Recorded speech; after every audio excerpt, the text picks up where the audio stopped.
Heyo, folks. Can you hear me okay? Hello, hello. Hey, how's it going, folks? You had me at Death Robot. Yeah. Yeah, people haven't looked at Twitter, then you're probably like, what the fuck is he talking about? It's good to have you here. Welcome to a bit of story time for the stream. We're gonna be chatting about a special video yous are gonna be able to see next week.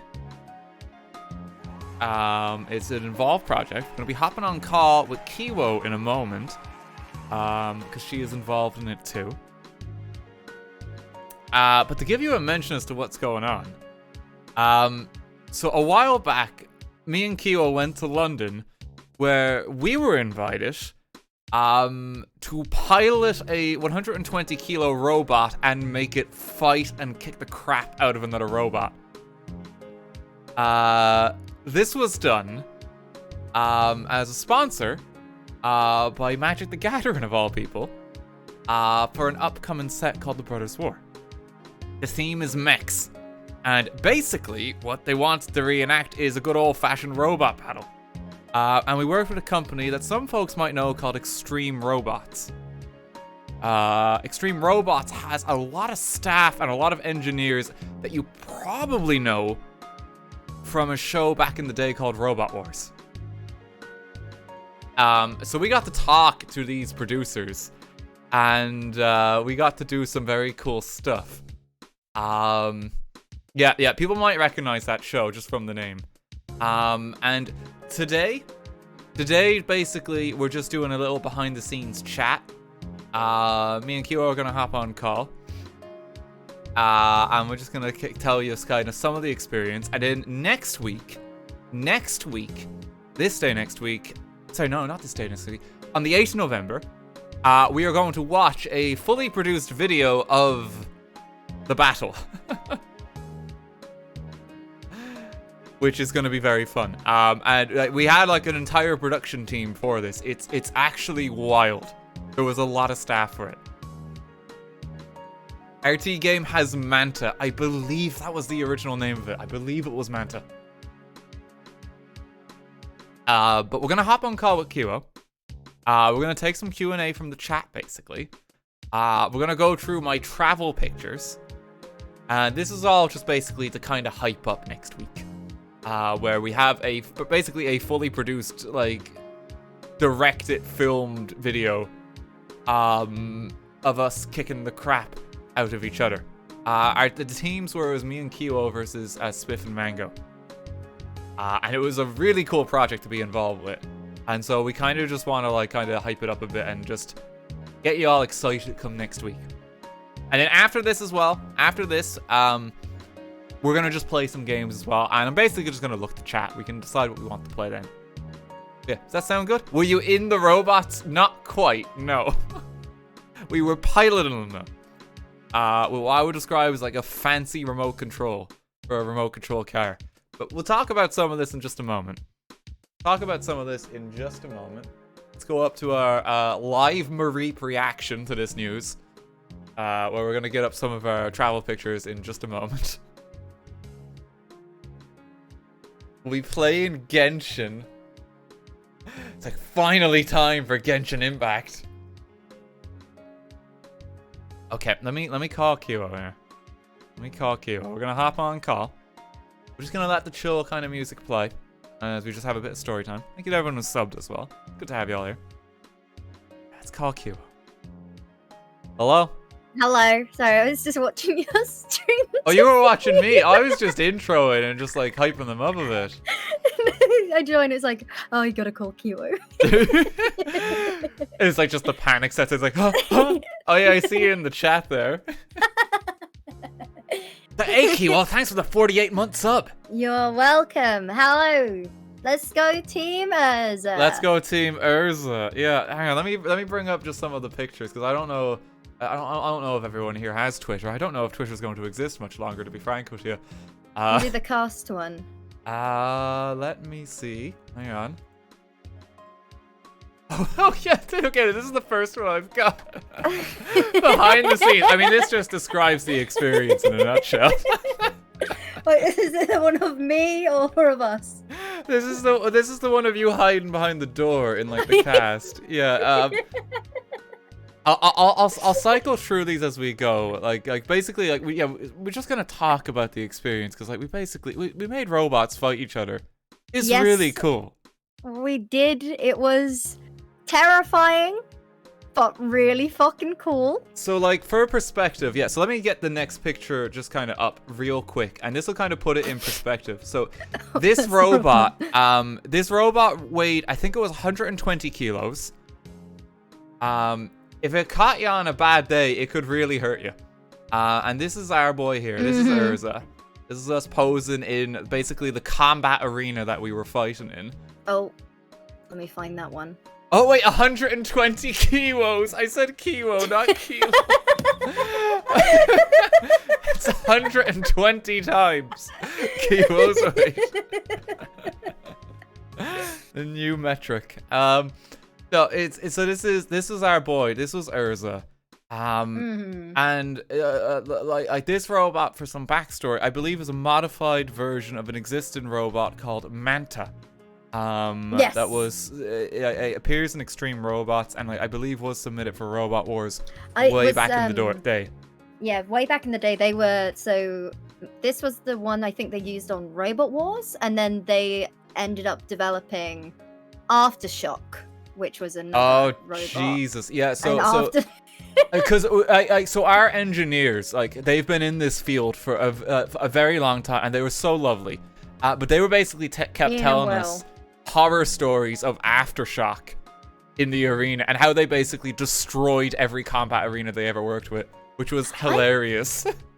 I thought I had some. I don't know if we can show the videos from.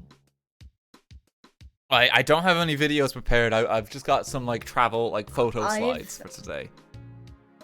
I have some footage, but it's from the first day that we. Wait, is that when the robot was just spinning and like destroying everything? The deck. I don't want to spoil anything. Let me. There was like well when we showed up on the shoot, because we have to mention the building day. Oh, that deck. Yeah, I mean, well, yeah, this is behind the scenes. We're allowed to talk about that. We can talk about it because we put the illustration. Yeah, so basically, as part of the design process, we had to we got Kilo to like doodle on a whiteboard for what we wanted for the robot and how to modify it. It was really funny, and we kind of just came into it, and it's like we did like a detailed diagram of us like beating the the smelly Mishra, like Spiff and Mango's robot. That was very fun with some of the modifications. That's where like a lot of the spikes in that came from, and basically the LED lights that are fastened to the front. Give you just a bit more of a perspective on how this works too, right? I have a picture of this open, right? And this is where it gets a bit scary, right? Okay, so this is inside the robot.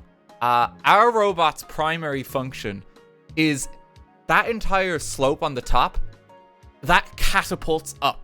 And anything that's on top of it, it will send flying into the air. That's what it does. It does send things flying. Yeah, so it's literally a catapult. And inside that, with all that machinery, there's a canister of gas. That started leaking. It did start leaking. Yeah, so the canister of gas is basically what powers this piston. And it was incredible like signing up for this, because of course we had to sign a lot of waivers and we had to go over a lot of safety protocols. The specific danger with our robot was if it was struck in a bad spot and got the gas canister, it would explode. But luckily we were behind 2 layers of bulletproof glass. I mean, yeah, I think it was the robot we were up against. That was the one I was scared of more. So I have a picture of Spiff and Mango with their robot here. We're allowed to show all this for our travel album. This is the robot they were using. This is Team Mishra. Basically, how their robot functioned is you see that kind of narrow bit in like the middle of the robot. That's an axe, and Yeah. it was pretty powerful. Basically, it just swings. It just completely swings. Scary. It's actually terrifying. And we got to see this thing when we were just like kind of on the set for like the first day, and basically the engineers were just trying it out and making sure it works. And this thing was basically like a Beyblade. It was like spinning around, axe swinging wildly, and like we couldn't hear anything. Like the entire studio was just like deafened because this thing was so loud. I've got a picture up of the arena. It's not the best picture of it, but the glass was so thick. And what's crazy is like all the steel rods there, you know, that's double layered bulletproof glass, and all the scratches in our robot ears, they were just like, oh yeah, we did that. Oh, we dented that over there. Yeah, so like, because if you look at like, this is like double bulletproof glass. Like, look how badly scratched that is, and that's just all from the robots. Also, look at like that fence that's at the edge and the dents in it in particular. Like, this arena has seen a lot of wear and tear. Like these are like heavy machines. It's actually insane how powerful they are.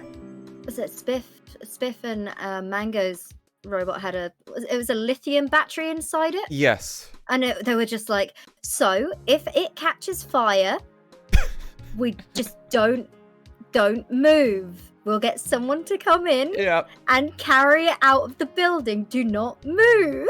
Like, there were all kinds of safety procedures because there was like genuine risk of everything catching fire and also the robots both exploding over the course of this production. It's probably the most dangerous thing we've been involved in, honestly. Yeah. Usually the arena has a roof on it. Yeah, so I mean, do we go into that? I think we can, because this is behind the scenes. Are we allowed to talk about that? I don't know. It might be worth waiting. Okay. Because you know. So God. Okay, we won't give it away, but normally the combat arena has a roof, right? And you know how our robot catapults. Wink. Wink. We're gonna talk about that a bit next week. Oh, good lord. Yeah, we'll talk about what happens there. Is quite dramatic. But we're here. It we're was safe. Yeah, everyone. Everything's fine. Don't worry. We're still here. But yeah, we'll dive on into the narrative and the story there, I think, come next week, because oh my god. So yeah, I'm not gonna say any more. Just usually the arena has a roof. Wink. We'll leave it there. Well, the whole experience was very, very surreal. I mean, it was so cool to be involved in. Like the engineers we were with were like so passionate for it as well. Like, they were telling us just all like the stories, and they're taking us through like the build of like the robots in there too. I'm just cycling like a few of my pictures that I've got.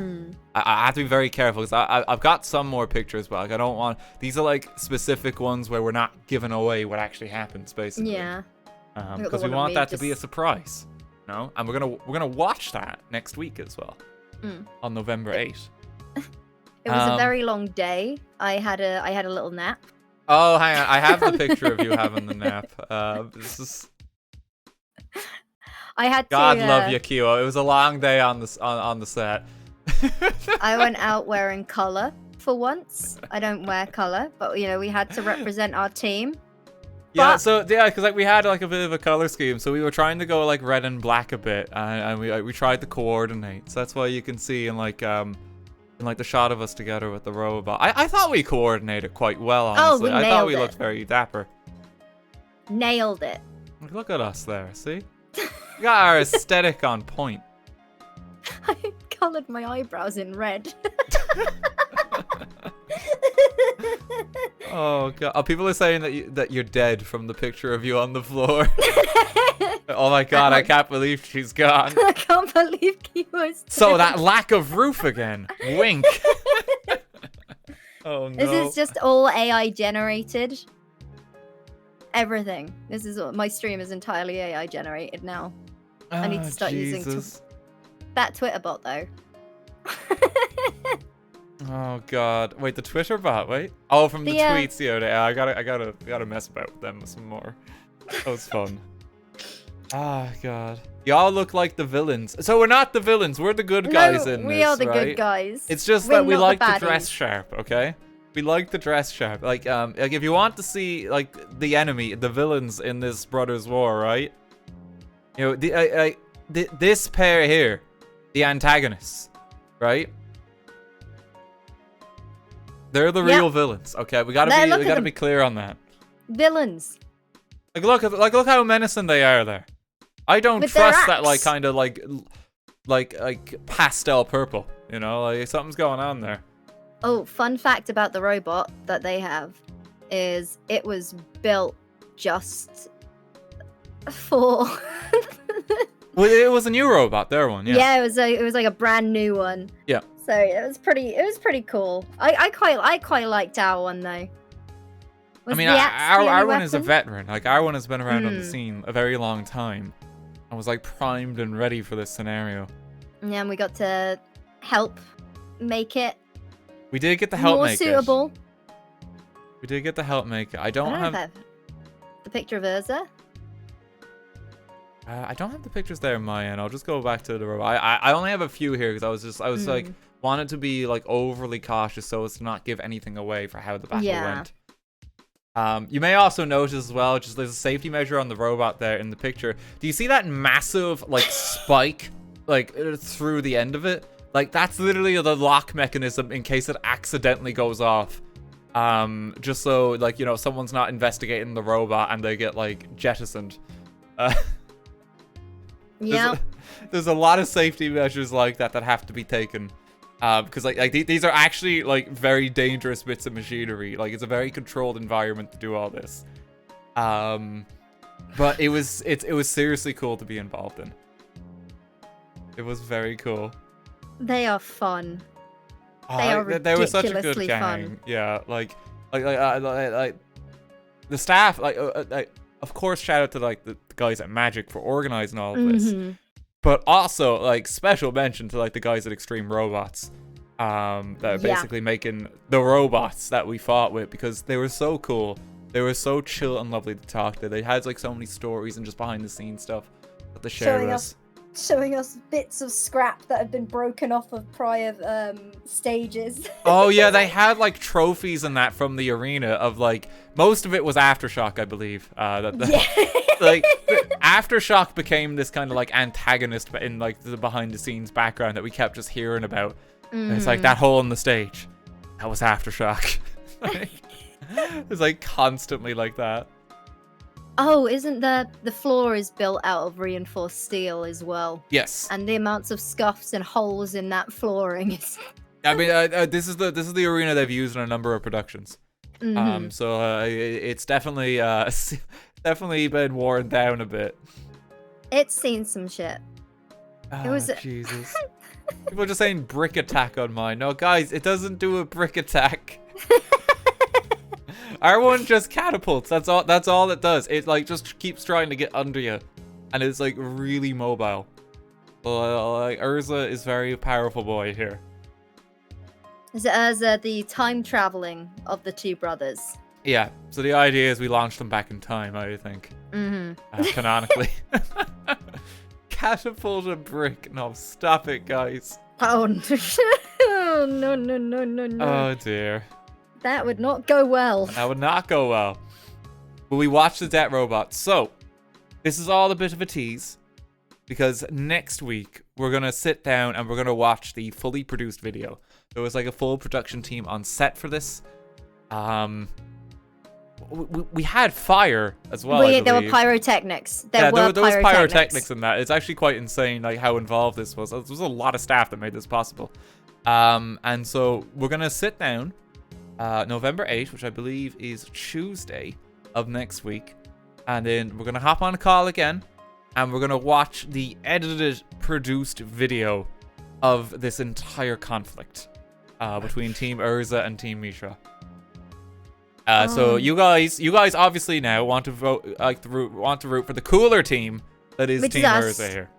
Team Urza, we're the good ones. We're the good guys dressed in red and black. We're the good guys. See, Mishra, Phyrexian traitors. Exactly. They've been infected.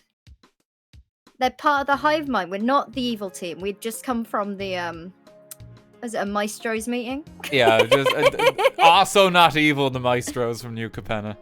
Definitely not evil. Definitely not evil. They're just red. Is it red, black, blue? No. Vampires? No. They're just misunderstood. Oh, Jesus. I really wanted to reference New Capenna so much on set. I mean, we kind of did reference it a bit there, like Maestros and that. Yeah, I mean, we kind of were, like, with our color scheme. Yeah. For the Magic nerds among ye in the chat. Very fun card game. Would recommend. They're good to us. It's a good time. It's a good to us. Very good. Because we got to do this. Before that, we got to meet Ross Kemp. We did get to meet Ross Kemp, yeah. It's kind of weird some of the stuff they make possible, I'm going to be honest. They've got a lot of contacts, and it's just quite shocking. We did meet Ross Kemp, yeah, and then there's a fantastic clip out there somewhere where Spiff teaches Ross Kemp how to play Magic the Gathering. It was so weirdly wholesome. He wouldn't make eye contact with me the entire time. But I had my scary contact lenses in. He was probably afraid of you. I was almost as tall as him.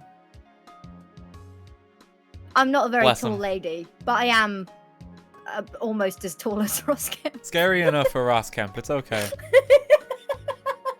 What's your favorite Magic color combo to play? I've actually been playing, there's a pre-built deck at the moment called the Painbow. Oh, no. That I've been having a lot of fun with, and it's every color, and it's like a multicolor nightmare is how I would describe it. I don't like that already. It's so much fun. Like I'm not talented enough to build my own individual decks that often. I like kind of just buying like the commander ones and then just taking one of those as is and just kind of running with it. That's what my because I have I play a blue-black deck. You and your damn rogues. Yeah. You mill.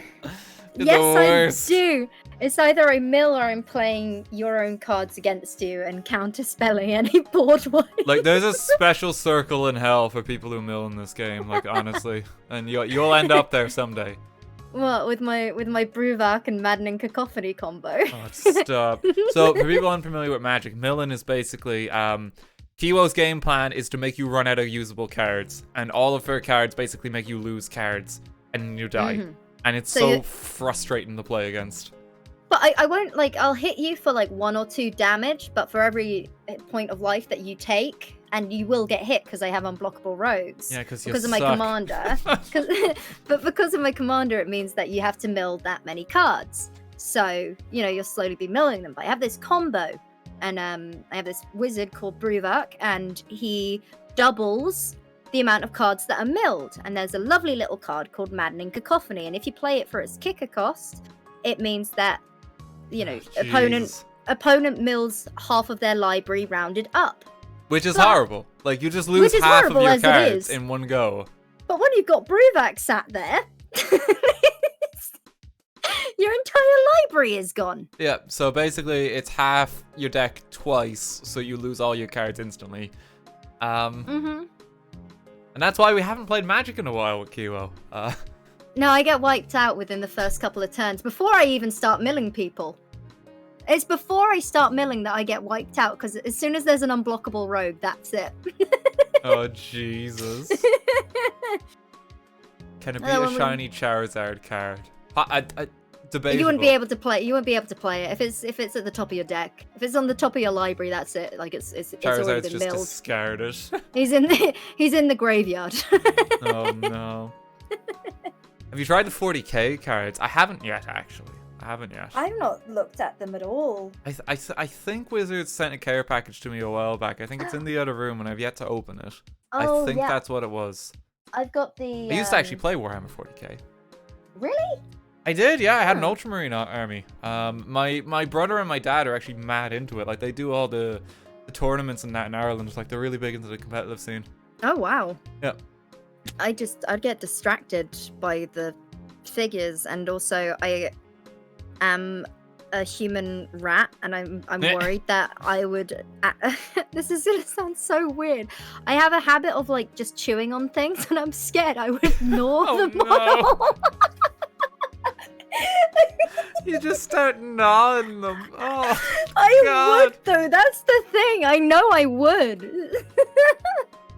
Rat boy gamer here. Yeah, that's me. Oh no. Skaven IRL. Oh, You're not Jesus. wrong. Oh Yeah. my goodness. Well, I enjoyed Warhammer back in the day. I just other things occupied my time, basically video games. It's just so Card expensive. Warhammer is so expensive. I think that's like the It's one good thing fun. that's. I mean, it is, but it's also like you get cool miniatures. Like my dad's a real good painter. He's been doing miniatures ever Oh. since he was a kid. He has like World War II miniatures and stuff like that. And, Oh, like, old wow. armies, and he kind of went from that into Warhammer. Yeah, like RT dad lore here for y'all. But like, yeah, my dad's a tabletop gamer. He doesn't really do video games, but he likes his Warhammer. Oh. Well, Um, we're doing some tabletop soon. we are. Should be good fun. Yes. I'm gonna be DMing for the gang. I'm It's taking on a D&D journey. We're straying a bit here from talking about magic. We're Oh, just yeah. having a little chat, but that's okay.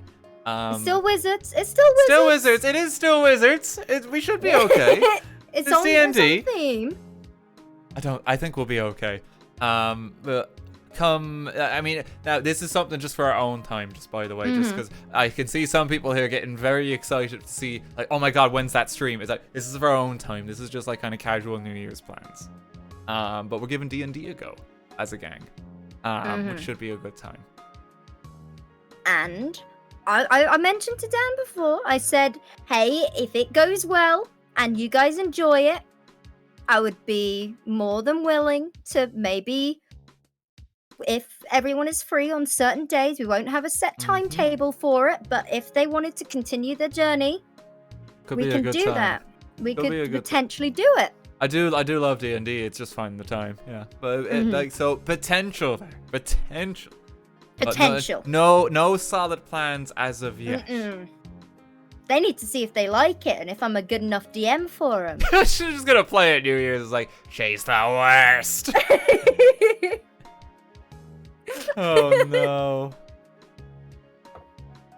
It's gonna be fun. It'll be fun. We're gonna play some magic. We're gonna play a lot of magic. No doubt about it. Yeah, and I mean, and speaking of, like, with the new set, we will probably be playing that at some point, I imagine. Because we've not seen any of the new cards. Well, yeah, you say that. You got We a card got- reveal tonight. I did do You a got card that- reveal. You've seen that one. I've seen that seen. Yes. Yeah, What was my so card? We'll probably be playing some more Magic in the near future because we just genuinely enjoy Magic. And this entire project was just a very surreal and kind of crazy collaboration, is how I would describe it. Yeah. But we're very excited to share it with you. And again, this is all just a bit of a tease till then. So Tuesday next week, we'll watch the full produced video and then we'll have a good old chat on call about it. And It's gonna be so good. we can talk more about particular arena arrangements then, wink. But And it should be a good the video, I'm saying I'm excited to see how it came out. I want to relive it. I really want to relive that entire experience because it was one of the coolest things I think I have ever done. Yeah, I mean, it's not every day we get to pilot debt robots. Like, It awoke something almost primal in me. I was Oh like, gosh! Oh no! Metal things, Oh smash, no! Where are you going? fire! You know, I just went full like, oh, fuck! Look at them! And they were just like whizzing round. My eyes lit up because I was so nervous throughout the whole thing. And then they started like, it all started kicking off. Pyrotechnics are going off, and I was just like, oh, I love robots. Yeah, it was seriously very cool. So I thank you again to Wizards, the formal sponsor there. Thank you again to Extreme Robots. And I guess that's our tease and done for now. Yes. And we'll talk more about this later. You hopping back to your own stream? You doing some RP? Yes, I am. I will be. What are you up to today? I have no idea. I have to scramble together something now, and I'm gonna be like polling my Twitch chat most likely. So I'll let you know how we get on. Before you go, I need to go into your stream because I want to see your chat. You want to see my chat? I want to see your chat for a minute. I'm not sure that's a good idea. I have a trombone Genshin. So I've tried to pitch this before to our group as a fun little stream idea. We've got to do a group Jackbox game at some point, don't we? Yeah, I mean, we just need Like, to play that's more the standard. Jackbox. Yeah, there's a new one. But there is in I think it's like 4 or 5. There's a little game called TKO, and I think it would be bloody fantastic if we all played TKO together. And our only sort of prompt is we have to design each other's merch. Oh, and then we can buy it after. Yeah, that actually sounds really fun. That sounds really fun. So we all have to, like, you know, you get like the opportunity to draw like 3 pictures, and considering how many of us there are, we'll just keep, you know. So everyone in chat is gonna get like the most scuffed merch drop imaginable. Because yeah, if we share the links, you can all buy it too. Like new merch just dropped, and it's gonna be like MS Paint doodles with just slogans underneath that make no sense. Oh no. It should be a good time. Yeah, we'll do that soon. But anyway, have a good session with RP. And you too. Catch you before long. I get some trombone champ in there. Is my Burger Shot song on there? Not currently. You'd need a modder to actually import it into the game, and it takes a significant amount of work. You could try it. There's tools for it now. You could actually probably import it. Get my Burger Shot song and my Harry Potter one. There are tools. You could probably do it. Ooh, that Dream would be idea there for you. Yeah. Okay, have a good one, QO. You too. Talk to Thank you you later. so much. Take Bye-bye. care. Bye. Oh, there we are. Here, let's go. Let's bring you back. Whoop. Once again to Mareep Gaming. But yeah, how's it going though, folks? Yeah, I hope you all enjoyed that. Just a bit of a tease there, and thank you again to Magic for the formal sponsor on that. Because it's just a really cool project, honestly, and like it's like one of the weirdest. It's one of the weirdest premises, like in all honesty, as well, because you know, it's like, hey, do you want to promote a trading card game by piloting a killer robot? It's like, what? Like there's like a jump that someone made somewhere, but they're really cool with stuff like that. We did one earlier this year where it was basically just a mafia party sponsor, and that was really cool. They're a cool bunch. They just have some really weird ideas, and they're exciting to kind of take part in. John Arrow. So hyped for the video on the 8th. I'm glad. Yeah, I'm looking forward to watching it. We're gonna have like a watch together session of it, and we're all gonna kind of hop on and maybe even have a cheeky drink or two. We're gonna get the gang together on Tuesday, watch the full video, and then we'll probably play some more Terraria after that too. And we can talk to you more about some of the behind the scenes stuff. For the meantime, now, I'm gonna be honest, guys, right? I don't know what we're streaming tonight. I have no idea. I've got about 2 hours. And we can do pretty much whatever. We're not doing Persona just because we're saving that. Terraria as well. We don't have the gang all together tonight. Because everyone's off doing their own things. We could just do Pokemon Shiny Hunt. That's what I've kind of got in the back pocket, yeah, Mr. Disco. I was thinking that we could just pop that on. It depends on what people are in the mood for. Honestly, myself, I kind of feel like just chatting to you. I kind of feel like just chatting and just having like kind of a very chill stream. Do the metaverse again? I'd rather gouge my eyes out. Ha ha ha. Yeah, we could just. Genshin seems to be the utter leaded game to stream, which I'm honestly quite shocked by. I don't think people actually want Genshin. I'll be honest with you. Anything other than Genshin. Yes, we do.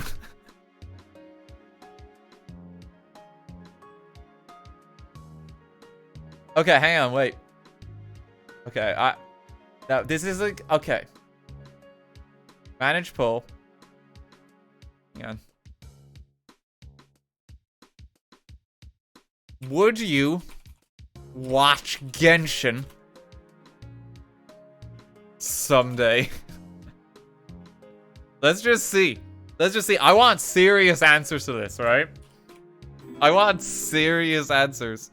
You got a minute. This poll may have drastic consequences. There's a lot of people saying yes. It's actually a very close split. This is actually quite shocking. Now, this is not a poll for tonight. This is not a poll for tonight, okay? Just morbid curiosity, as much as we joke about it. As much as we joke about it. Like, democracy is now in action. Look at that split. There's only 10 votes in the difference. Holy shit, that's like shockingly close. I thought it would just be a meme and people would always say no. Equalize the vote. It's 50-50. Holy shit, it's unbelievably close. Oh no, by 4 votes. No. If you didn't vote in that poll now, right? And you're lamenting the result of it, you have only yourself to blame. Democracy has spoken. If you did not vote, it's your fault this happened. It's your fault that this happened. You could have stopped this. There's like over 1,000 people who didn't exercise the right to vote. What a disaster. What about the Electoral College? All the fucking like tier 3 subs like also have their own separate poll, you know?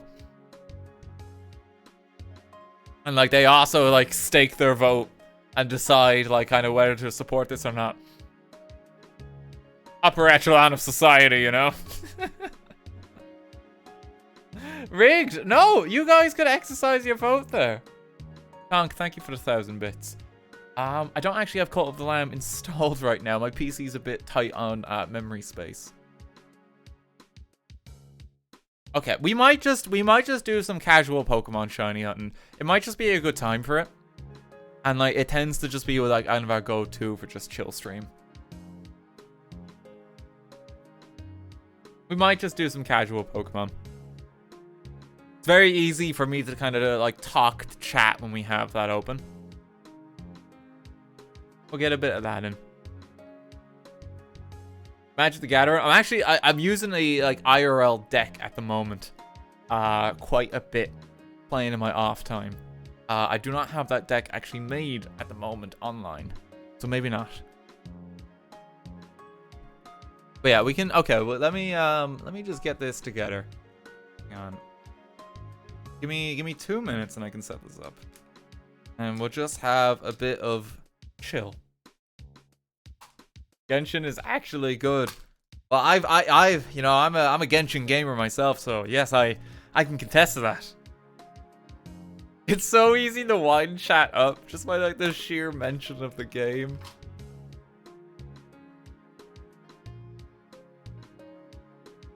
What the fuck? No, like guys, I tried Genshin out of morbid curiosity earlier this year, and when I booted it up, and you do like your rolls, dice rolls to get your characters, I instantly got 2 5-star characters on my first rolls. It was a sign. I haven't needed to do any since then. So I was just set, and cause we were playing like with Typho and Zoe, who are a bit more experienced in Genshin, and they were just freaking out. It was like what the fuck, when it happened.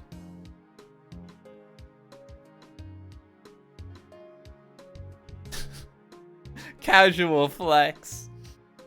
It's like, yeah, that's right. I'm a gamer.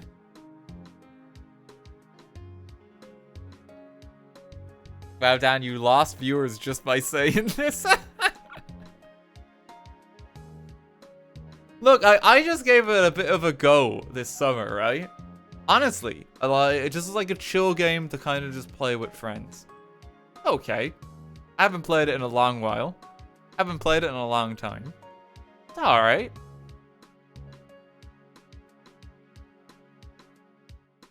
Haven't really done. There's other games that probably occupy my time more. But even saying that, there's like I casually tried it. Like I might as well be like admitting that it's like I actually ate a baby on stream.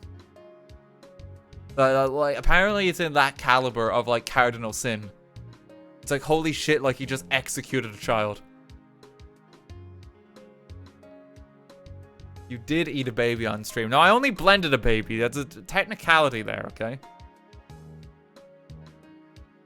Technicality there. You gotta get that right. It's different.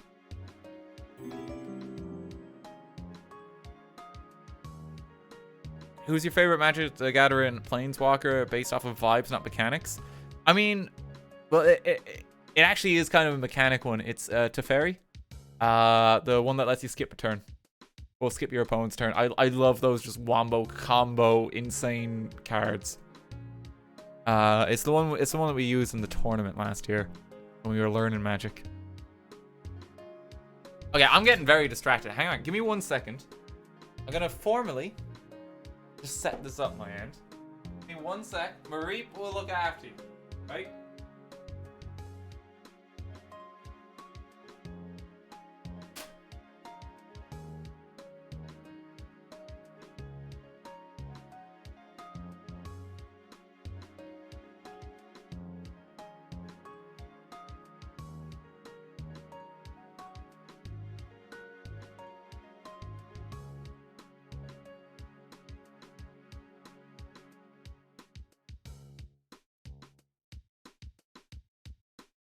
Okay, I'm back.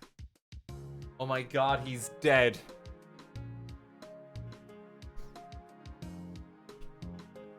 That is gone. I don't have my controller, actually. Give me 1 other second. Hang on. Setup. Paired stream.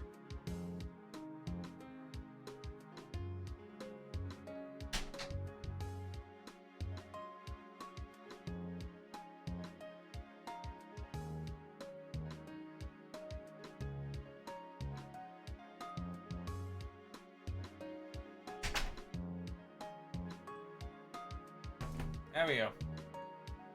My anime tag.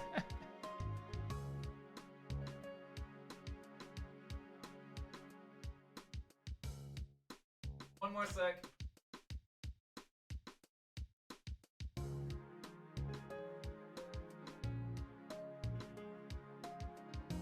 Okay. Almost got it together, and now I just need to change a few monitor settings so we can see. Yeah, we'll just do some shiny and chill. It's kind of like I honestly quite enjoy it. Maybe we can talk a bit about like kind of the new Pokemon game coming out soon too. I like my shiny and chill. It's kind of like my go-to when I just want to talk the chat stream. You know, we don't really have to focus on much else. I like them. Okay, let me see if this is coming out. Yeah, you guys can see that, yeah? Is the System update. Just start it.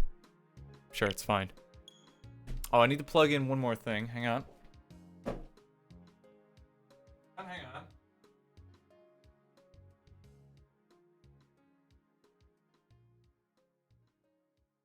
Internet. There we go.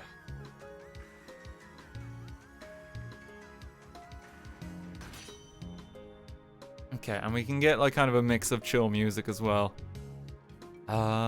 We've just been on the Gate theme for a while. Any suggestions for what you want on for relaxing time?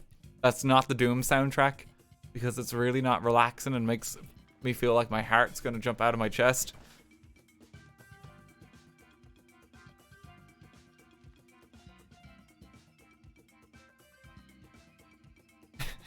Still Doom. Persona, I want to be careful because while I love the soundtrack of it, I don't want any potential spoilers with the music. If that makes sense.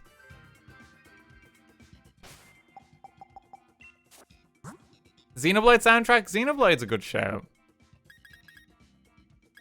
Xenoblade's a good shout. Okay. It's like... We will now stand in silence. Okay, let me just rename the stream. Pokemon Sword and Shield. Shiny and Chill. Yep. It's so eerily quiet when you turn off the music there, isn't it?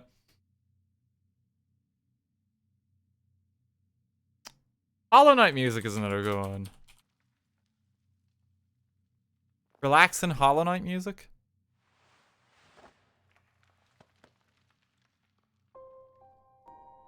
Might be kind of sad, though.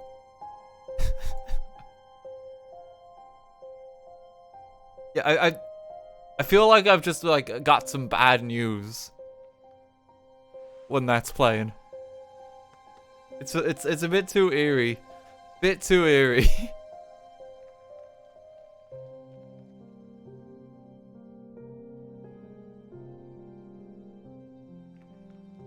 We want chill, but kind of like a little bit upbeat.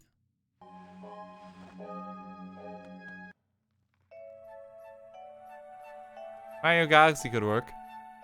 Could just vibe with that. Actually, you know, hang on. There's no thoughts head empty? No, that's too empty. I think that's good. Let's just go with that.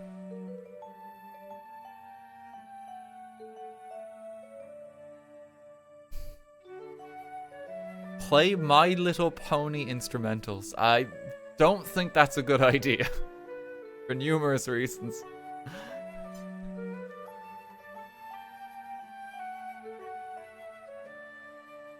Don't think that's a good shout. Okay. Yeah, can you guys hear that okay? Just some relaxing Mario Galaxy music. We can kind of just vibe and exist. Let me as well. I'm to keep his company because it's a chill stream today. Hang on. Let me just grab Mareep.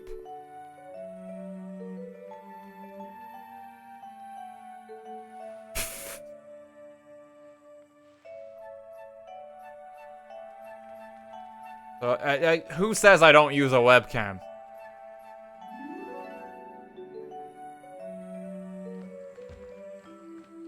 He's a VTuber now.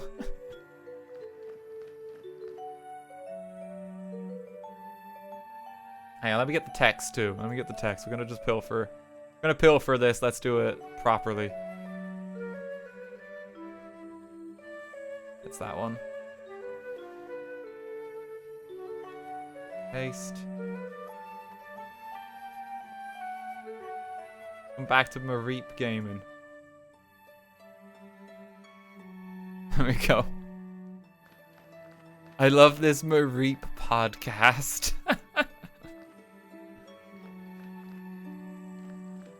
Okay, Crumpet's here with us. Let's embark on a Dynamax adventure. I've been hunting for a shiny Zekrom in this game. I want to say for like 2 years now. And I still haven't got it. It's the only one I actually want to try get the legendary of. And it's just never happened. Maybe today's the day. Maybe. We're gonna use a link code. If anyone has this and would like to take part in the session,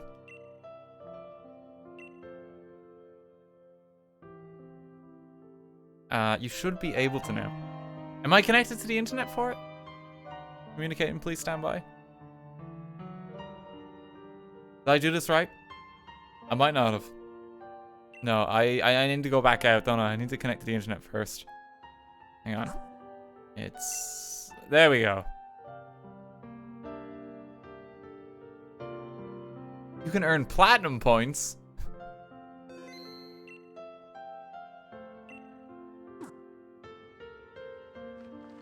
You need to update? It's connected. Do I still need to update? It connected there. You can try it. Whoa, Epic Gamer platinum points. If anyone is here and they have Pokemon and would like to join, you can now connect with that link code and just help us shiny hunt.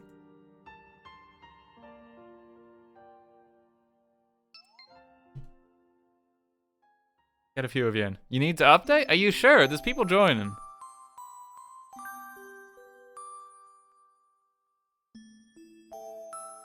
This music is... I'm gonna fall asleep listening to this soundtrack.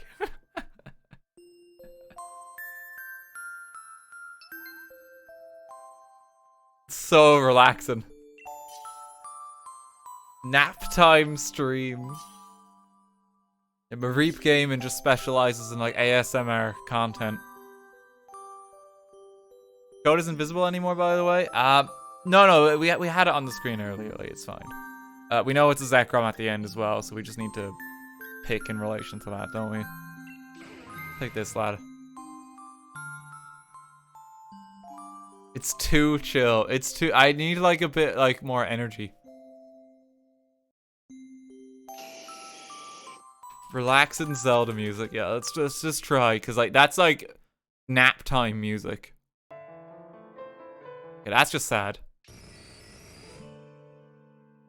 There we go.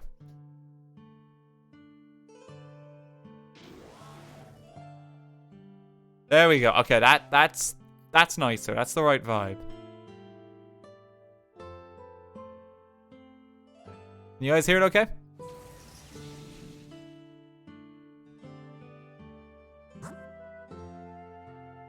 We might have some sound effects here as I go through the den. I can turn them off after the first run. What do we even want here? It's been a while since I did this. Probably the ice guy. Probably that and Golurk.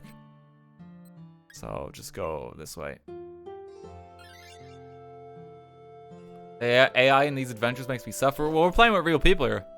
People on the stream here. Good to have you here. Ace Attorney music rocks. Ace Attorney music, though, I'm gonna feel like I'm about to be accused of a crime I didn't commit. Like, it's too intense. I wouldn't describe Ace Attorney music as chill. It's good music, but I feel like I'm gonna be confronted any minute, you know?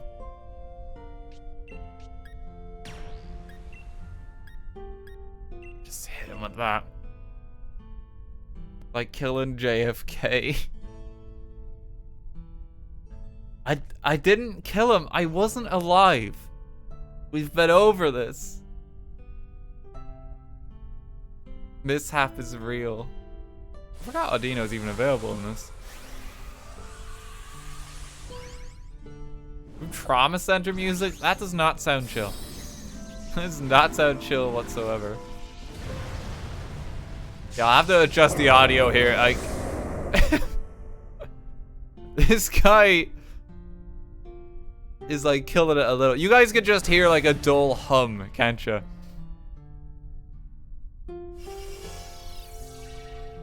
This is the hum of like the den. I'm gonna just turn it down like a bit there. There we go. Just to stop that hum. Why is Dan a VTuber now? I was always a VTuber. You just never knew that, like, it's all CGI. So I only use my camera on occasion. Like, we're updating the software. Imagine that that was actually the case. It's like, I haven't been real this entire time. Or it's just like an actor that plays me. An actor that plays RTGame. Dan was never a person. RT fake. My dad isn't real. Nahara, thank you for the 100 bits. Do you think it'd be possible to Nuzlocke Gen 9 when there's no random encounters anymore? I don't know. There'll probably be different rules for it. Probably be some different rules for it. Daniel is a deep fake.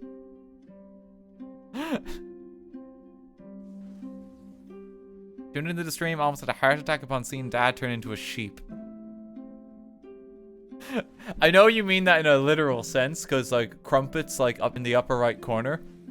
But, like, saying that is, like, he's such a sheep, he just follows trends. He's a slave. You know? Just sounds real mean. Plays Genshin. He's an influencer. Ah, yes, my formal title. If you follow trends, we'd be playing Genshin. Well, democracy may now have horrible consequences later on. Because of that poll. I'm actually shocked it was so close. Crystal, thank you for the 5 gift subs way earlier as well. Hope you're good. Thank you very much. Next thing you know, he's gonna do a sponsor for Raid Shadow Legends. I've been, like, morbidly curious to actually install it and play it for a stream for quite some time. And the main reason I haven't is because if I do it, there's gonna be a guy, like, in my email inbox who was like, hey, saw you playing Raid Shadow Legends the other day. We think you'd be a good fit for our new promotion. I was like, no, God, please, no.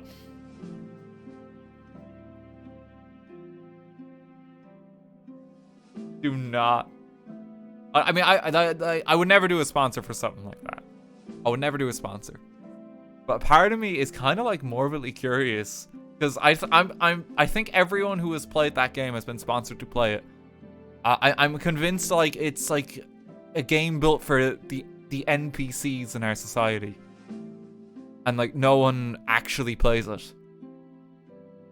This is just an event that humanity is not involved in, but we entertain it for, like, our AI among us.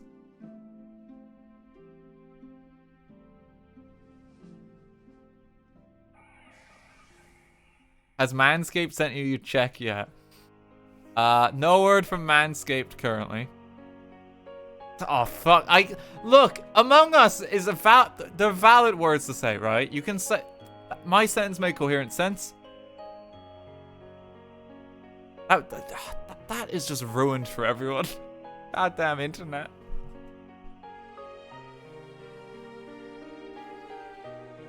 Ruined forever. Yeah, it really is. Can't say it anymore. Oh, because my brain doesn't even think like that. It's like, this is the correct thing to say here. Can't even say the word among.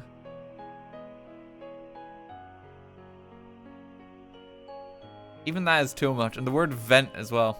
Oh, now I'm dead. Now I'm dead. Looking fantastic. Please don't play it. My actual dad is addicted. I don't want my internet dad to play Raid 2. Oh no. How's your dad getting on in Raid Shadow Legends? How does he find it? Morbid curiosity. But this is the thing, because, like, here's the way I look at it, right? It's like trying something to just experience and just be able to say that you tried it. And that's why I even tried Genshin in the first place. It's because, like, well, everyone's, like, always talking about this, and there's like this rally and war cry, like both for and against it. It's very weird, either side of the discourse around that game. And so I was like, fuck it, let's give it a go. That's why I tried it in my own time. Same with the metaverse. It's like, oh my god, like, I mean, this looks awful, but has anyone actually played it? I don't think most people have played it. Like, judging by the comments on, like, the video after it went up, like, most people have never actually experienced it or know what it is. Now, the Zucchinis are convinced otherwise, and they're very clear to call me out in those comments. The Zuckerberg bros. Some people get very upset. It's like, this isn't the actual metaverse. Despite this being all that the metaverse has to show for itself at this point in time, and this being deemed fit to be brought to the public eye.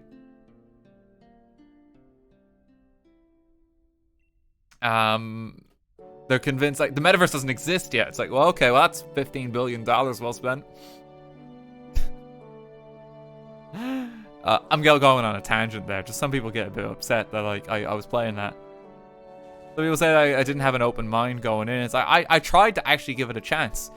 But, like, literally when I was making my character, the game started to break. You know? Like, it didn't last long. The moment, like, I realized we didn't have legs, it was like, well, this is probably shit then. I'm sure, like, a concept like the metaverse might exist someday, where it is basically just this idea of VR and AR in our everyday society. But that will not be done by Facebook, because they're evil. Like, that's just what it boils down to, honestly. And VR chat is very much a thing already. Like, VR chat's actually really good. If do private lobbies with friends, it's a good time.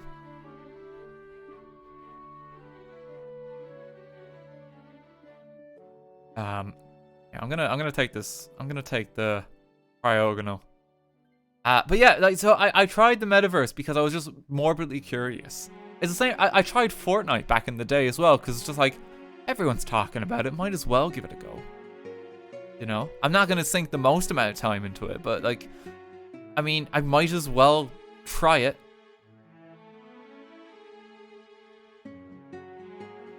Morbidly? I said morbidly. I'm allowed to say morbid. You can't take that word away from us as well.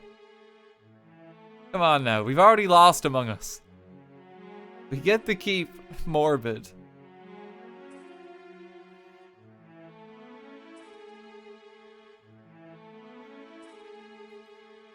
Did you get your shirt, Dan? I have not got my shirt. I have not. I have gotten a lot of emails from people saying, "Hey, I've got a product idea for the metaverse for you. We should hop on a call sometime." And I think that's because I'm probably now, like, one of the few people to actually try this thing or preview it in any capacity. So a lot of people are just like without having watched the video, are just like, metaverse guy. Metaverse guy.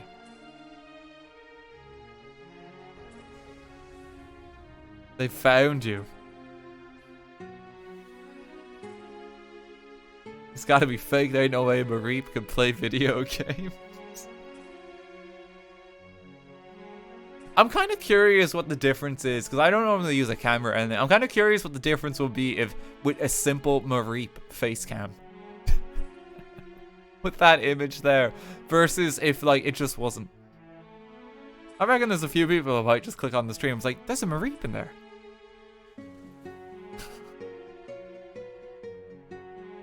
Kelly can help you get the rig.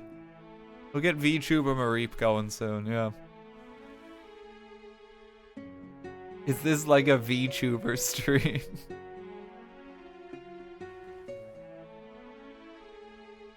Low budget VTuber. I couldn't afford a rig. It's literally like a static image. That's all I could get. We don't have the budget for anything more. You know how much that robot costed?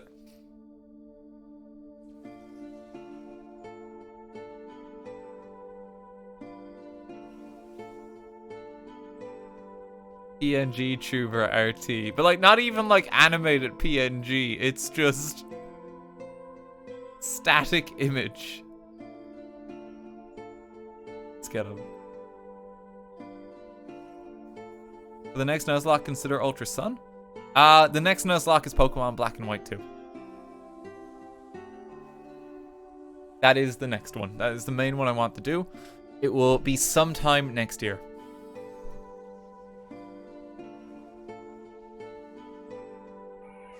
Plan for the next while, Pokemon-wise, outside the occasional chill stream where we just shiny on, the plan is to basically play Scarlet and Violet from when it comes out, pretty much non-stop for streams. All of the streams will be Scarlet and Violet once that game comes out. We'll get back to Persona and that as well. Scarlet or Violet? I'm getting Scarlet. Well, I'm actually kind of waiting to see what like some of the exclusives are. I prefer the legendary on Scarlet compared to Violet. And considering that's like your mount for the game, I might just go with that. I think that might be the basis to kind of decide.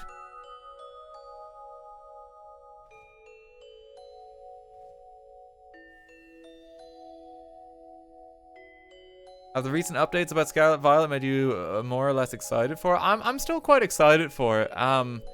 I think the coolest thing to me, from seeing like a lot of preview footage, is the game seems to run faster, which is something that Pokemon has not done well since Black and White 2, coincidentally. The animations are just snappier. They're faster. Which is really good. Honestly. Because like sometimes I even look at all of this and like the amount of time we just spend like animation, same thing, you know? Legends Arceus felt snappy. Legends Arceus was snappy, yeah. It was snappier. But Legends Arceus is also like kind of like a weird spot as well. Very different Pokemon experience. But I'm excited for Scarlet and Violet because they'll be more like kind of like a mainline kind of classic Pokemon experience. But they've really gone the open world route. I'm gonna tell you right off the bat, when we do our playthrough, I am probably going to ignore the main storyline completely and simply go explore. We are going to play this game backwards, almost 100%. There's no way to avoid it. It's the whole point of the game. It's the whole point of the game. Like, we are going to run off into the wilderness and have an adventure.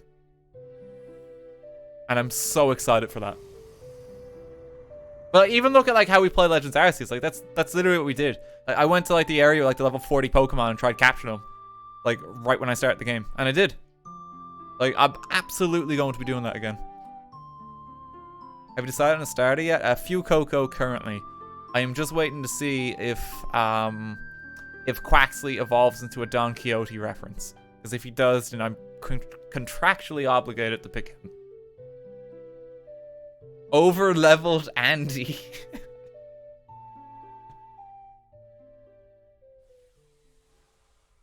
Look, if the game has it available, it's fine. It's allowed. Are you spoiling yourself in starter forms then before launch? Yes, I am. I personally don't mind like previews of Pokemon that are in the game. Like typically before I play a Pokemon game, I know all the Pokemon in it. For me, the excitement comes from knowing that I get to use all those Pokemon and like planning my team and stuff. What I don't spoil myself on is stuff like the story or like you know, settings, locations, things to do with legendaries. Like I avoid all that stuff. Let me jump the music a bit ahead because it's getting weird again. That one makes me cry. Hang on. There we go. Better. What's your opinion on Charizard return and only yet not the other Kanto starters? I've not seen anything of that. No actual spoilers from the leaks, please. Just yet. No, don't go overboard just yet. We're waiting. I've not heard that. I don't know if that's true. I don't think that is true. I'd hope it's not true. Yeah. Those are just rumors. Yeah, a lot of it is just rumors. Pokemon idea would you most want to see in the new game? Mega Evolution's return.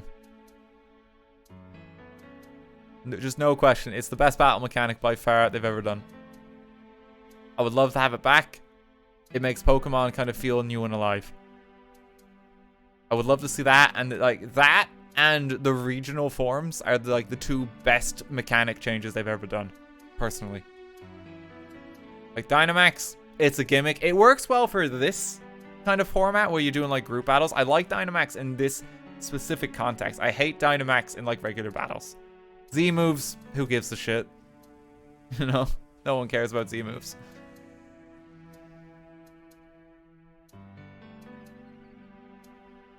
But yeah, I'd always wanted Mega Evolutions to return.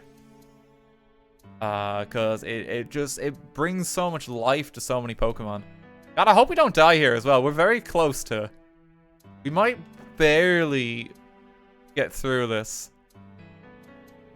Thank you for the healing on the Audino there. I appreciate it. Keeping us afloat. This is what I mean with the animations too. Like from what I've seen from the preview images, it's a little bit faster in Scarlet and Violet. Oh, don't die. Thank you. The only fun Z moves were the Pokemon unique ones. And most of those were locked behind like weird events, so you couldn't even see half of them anyway. Like, what was the point? Will Cupcake and Crumpet finally meet? As far as I know, Wooloo is not available in Scarlet and Violet. There's been no confirmation of Wooloo, so it may not be possible, sadly. It may not be possible. Mareep is confirmed. We got to see Mareep in quite a few of the trailers already. But yeah, disaster for the Wooloo fan base. Crumpet will be there though, and I will be catching a Mareep. So we have Crumpet with us. But yeah, absolute disaster on the Wooloo front.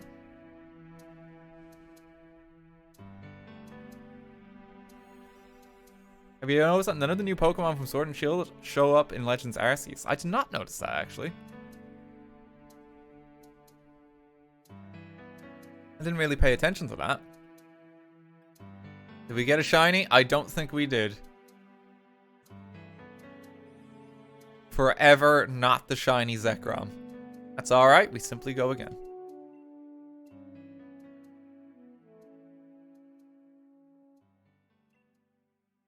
Just give it another run over. We'll do a few runs of this. Keep the record. All of the Fee bits of Zelda music I have to change because I can't handle them. There we go. Chill Zelda. Okay, Zekrom again. Just paint your existing Zekrom. Honestly, at this point, it's worth considering. Okay, there's the code, all 6s. Danganronpa when? I've already seen a playthrough of Danganronpa from the wonderful Joseph Anderson. So it probably doesn't make sense for me to stream that one.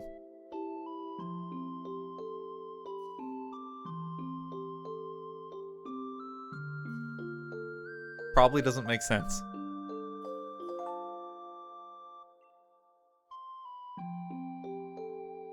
Danganronpa 2 then? I've seen all of them.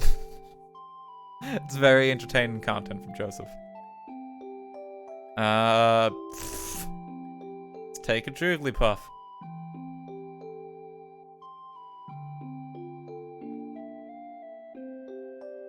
Like, but what about this different Danganronpa-like game? I'm good. I'm good. I want to play Persona the next while. I think that's gonna be enough anime for me for a while. I think that's gonna be enough of a fix.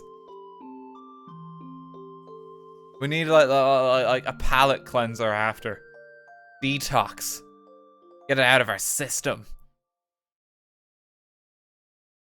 I kind of want the Flygon.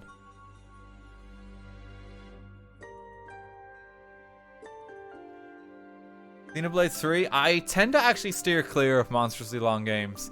Like, Persona has been a weird exception. Persona has been one that I have wanted to stream, like, for years, honestly. It's one that I've always wanted to work my way up to. I actually was planning to stream it earlier this year, too. But then they basically announced that it was coming to PC. So I was like, well, okay, well, there's no point now. Well, not even just PC, but the fact that it was like coming out on like PC, PS5, basically like a enhanced version. There'd be no point in playing it then if it's locked at 30 FPS forever when I can play it at 60.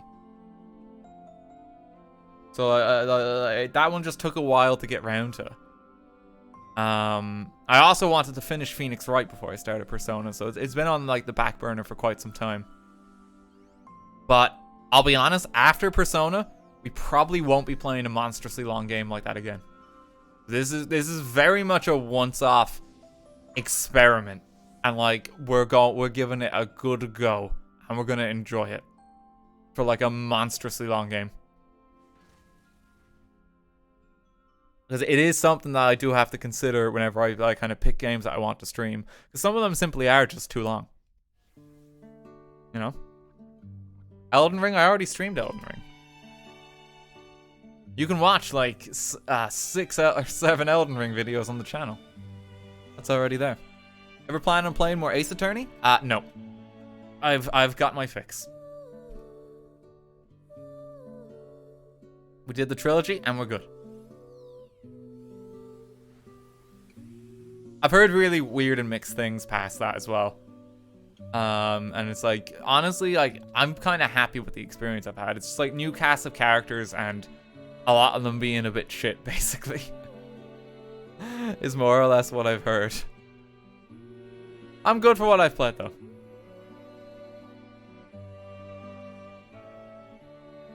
Aside from Pokemon, what game's coming out soon are you excited for? I'm trying to think, honestly. I mean, I'm pretty stoked at the moment with like Persona 5 Royal like re-releasing, but like improved. I'm looking forward to the new Zelda whenever that is.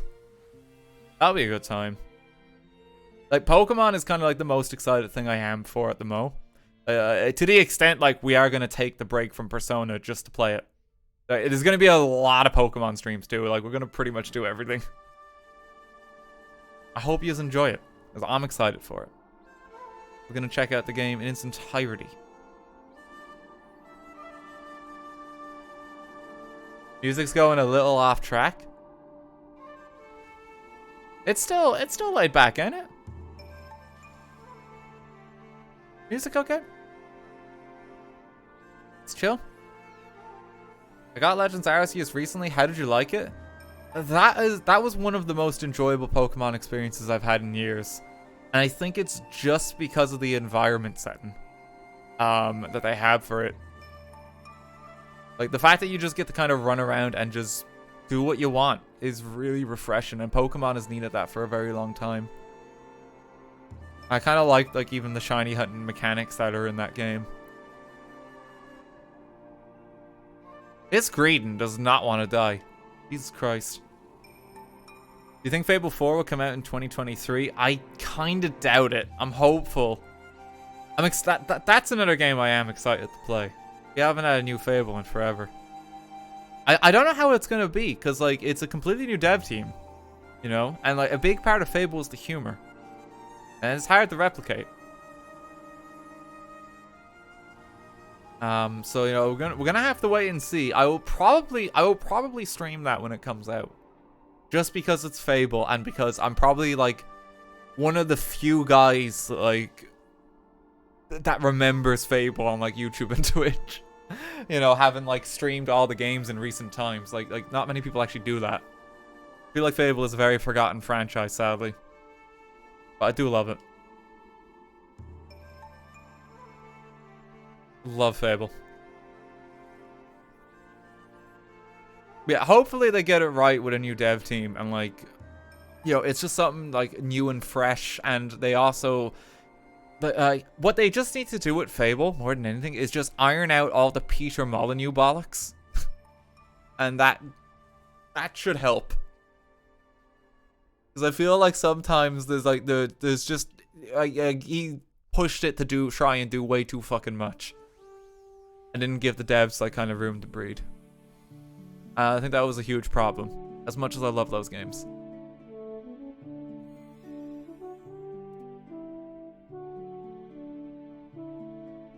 Fable 2 dog is still one of the best video game dogs. I believe like that that specific character won like awards from like animal charities or something. I think it did. There was something about that of being like a very realistic portrayal of like an animal. I can't remember what exactly it was. Maybe I should have taken the Greedon, but I kind of hate Greedon. It's Peter Griffin.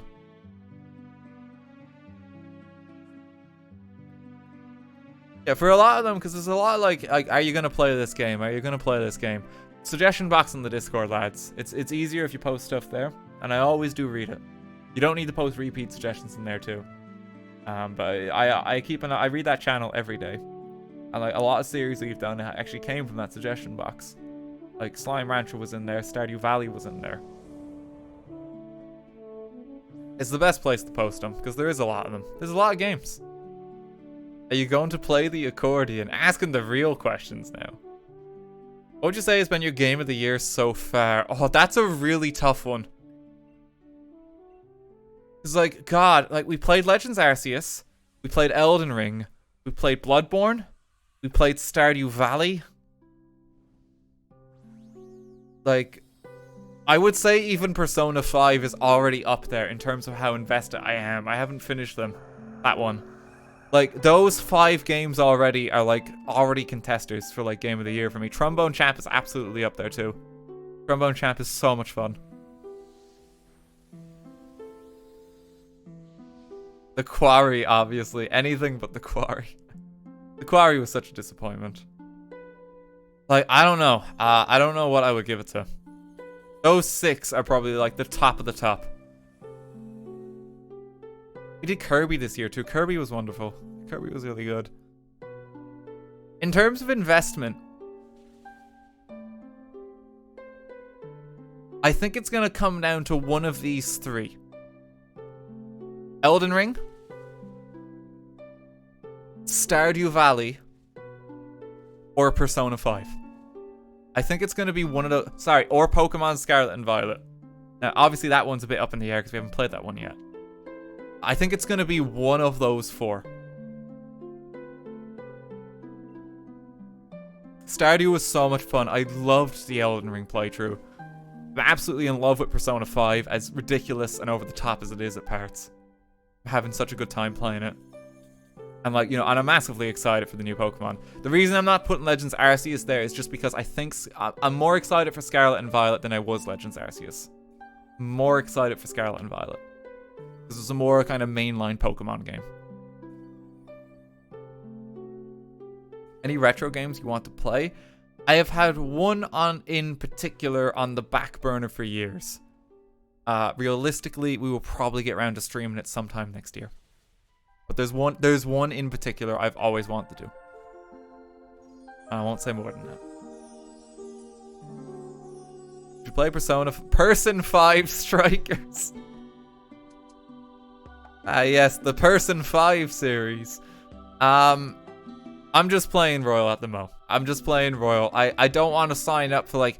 Well, he's doing Persona now, so obviously he has to play like 3 and 4 Ultimate on the PSP. He's got to play all the dancing spin-offs. You know, I do not want to sign myself up for that. That's way too much pressure. I am playing 5 Royal, and I'm enjoying 5 Royal, and that is my plan. I really do hope people are going to enjoy the series that comes from it. Like, honestly, it is like... It's one of those games I never thought I'd be able to get to stream, but I've always wanted to do. And I think it's going to be a real good one to like kind of like watch back later. Similar to like the Ace Attorney ones. I really do hope people are enjoying it. We're working very hard on the highlights. Let's get that flag on. You plan on playing the new SpongeBob 3D platformer that's coming out? Probably not. I never really played SpongeBob games. Persona's not for me, but the streams are fun to watch. That's okay, yeah. Like, honestly, I find bits of that game super overwhelming. All the stuff with, like, crafting the personas is way too much for me. I am so out of my depth anytime that section of the game comes up. It's probably, like, my least favorite part is just trying to work out the combinations. Like, it's just not for me. It's not for me. It's too much to think about. But I hope even if you're someone who doesn't particularly want to play that kind of game, that you can at least enjoy the series that we make of it. You know, that's what kind of matters. So I'm having like a lot of fun with it. I need to use the guide anytime I do it. I'm not surprised. Yeah, that bit of the game is a spreadsheet game. I actually used to play a lot of games like a spreadsheet back in the day. Talked about it before, but it's like I used to take playing games way more seriously. Like super serious, and it's like it's got to be optimal. I got to have the right build, and then over time I just like changed my attitude. And now I'm just like I just want to have fun. You know, it's not worth playing games like that because you get stressed the fuck out of everything. You know, it sucks the life out of it. Now, some people enjoy games like that. Like, that's all good. More power to you. But it's absolutely not for me. Absolutely not for me. I used to play like Fire Emblem Awakening like that, and it's just like I just gave up after a while. I think Fire Emblem is a spreadsheet game series. That's why I think it's not for me. You have to enjoy looking at spreadsheets to optimize those games and have fun. It's just not for me.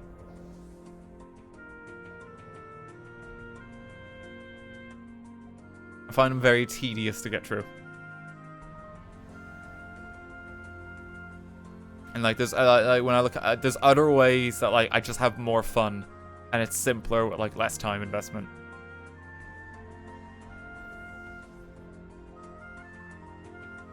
I just play those in easy these days. Yeah, I mean that's fair. That's very fair. Excel is my favorite spreadsheet game.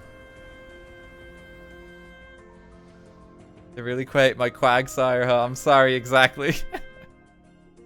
I've got it out for you, yeah. With murder and everything. You're gonna stream Octopath? I'll probably enjoy Octopath in my own time, I'll be honest with you. The first Octopath is one of my favorite games. I love it. It's like everything that I wanted it to be for like an old school Final Fantasy style of game. I'm very excited there's a second one. I didn't think we'd get a second one. I'm also very excited because typically if you get the second one, it means you get the third one too. Things, it's like the rule of threes basically for most series, you know? So that means we might get some more Octopath down the line.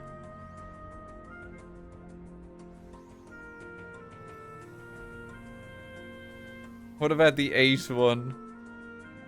The Octopath. It's the eventual end goal. I love these chill streams to listen to while I draw shite. Mini podcast. Basically, yeah. Hope the drawing's going well. I like doing the occasional chill stream. Shiny hunting just kind of works well as background. We will be moving over to Scarlet and Violet shiny hunting. No doubt when it releases. Like, at some point. We will do a shiny hunt there. Very comfy, good background noise. I'm glad. ASMRT returns. Basically, yeah. One of these days I'll get that podcast back proper, but just at the moment, it's too much of a time commitment. It's too much. But we are a very small production team. Like, it is me and my editor, Chloe. And that's the team.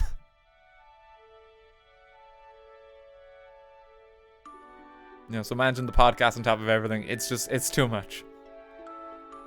I don't want to be the kind of person who is like, I gotta have like 20 employees under my belt. Here's like the RT brand spin-off channel. Oh, here's RT Reacts. Here's RTGame Food. Like, that all seems a bit much. I just want to play video games. I like it just being simple in that. RTGame clips. We've been dabbling with the idea of just uploading some clips just to the YouTube channel, only because they have their own section now. Because before, it's just like a lot of fucking clutter. You know, if you had to do it between main content.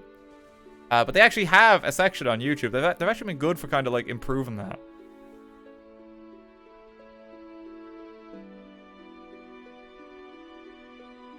And like, it would literally just be like some of like the clips that we eventually put into like the best of video at the end of the year anyway.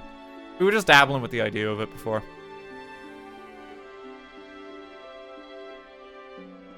Because the thing is, like, we have all those clips made. Like, the best of video is already in the works. And so, like, the shorts on YouTube would just be those clips on their own. For, like, a very specific moment.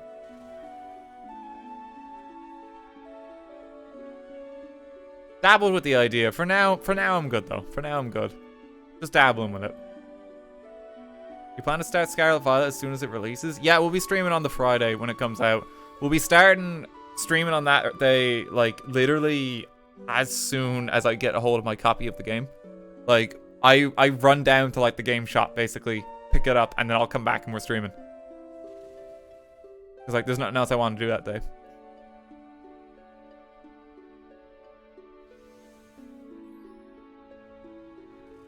Are you still planning on trying to stream on YouTube? Yes. Yes, I am. We'll talk more about that next year. We are going to be trying that next year, though. Yeah, we're going to try it out.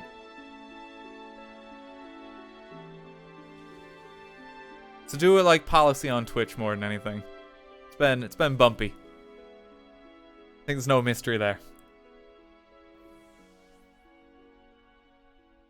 But yeah, we're gonna give it a go. Like, Crow has a good system that he does at the moment, where he basically one stream a week of his is on his YouTube channel, which is fair.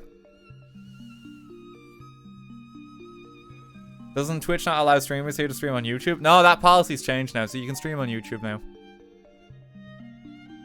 They've done away with that policy.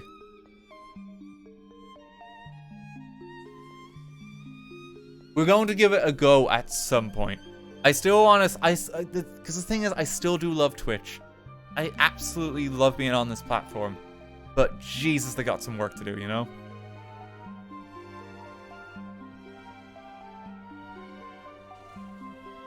Like, I don't even want to test the waters with a YouTube live stream. I really don't. But like, I feel like I should, you know? I feel like everyone should. Because it's just really uncertain about how they're going about the future. And I'm worried things will get worse before they get better. You know, as much as I love the platform. Again, I'm trying to do what I can. Like, I have a fantastic partner rep. We have many long talks. TwitchCon, I talk to a lot of staff too. About the platform and like talking about the future.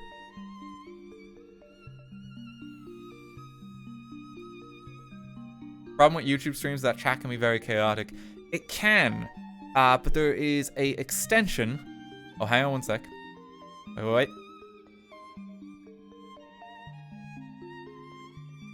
Don't think we got any.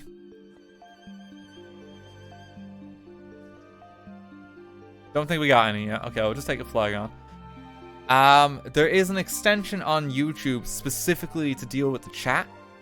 That Ludwig set up, or like, he's involved with, called Truffle. And he actually very kindly hooked me up with it in case I stream on YouTube. And that kind of resolves some of the chat problems that you can get there. Yeah. So like that kind of basically tidies up chat, makes it just a bit of a better experience for everyone. Because it really is just the main concern streaming on YouTube, is just the chat can be a bit shit sometimes. But I've also had a meeting with a YouTube rep the other day, and they're working on it. You know, they're just trying to improve what they can.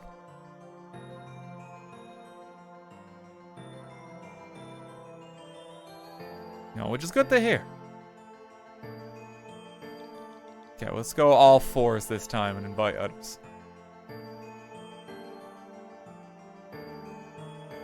Careful is amazing. Ludwig is directly involved in making YouTube a better space for live streaming. Yeah, Ludwig honestly does like a lot of just good shit a lot of the time. I know he was trending on Twitter for a very different reason recently. Which, I'll be honest, kind of confusing. But in general, like, I mean, the man actually supports a lot of stuff, you know? Like he like backed like even the Smash community like recently. Like he's one of those like big streamers, like one of those like big ones, but like he actually does a lot of good. And like he seems lovely.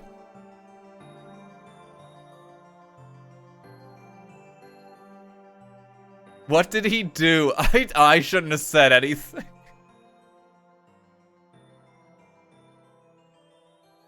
I shouldn't have said anything. It was on Twitter the other day. If you know, you know. If you know, you know.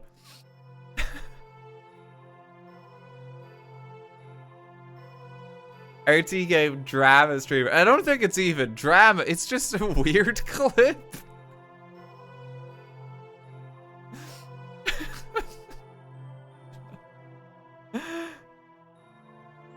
Oh, we got double sand slash. That's cool.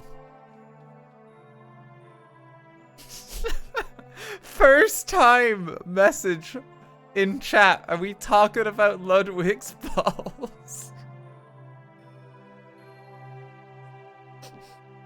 Oh no. I have no idea what the context is for this, by the way. I just saw it and it's like, what the fuck? What happened here? I have no idea what the context of that clip is. Don't know how that happened.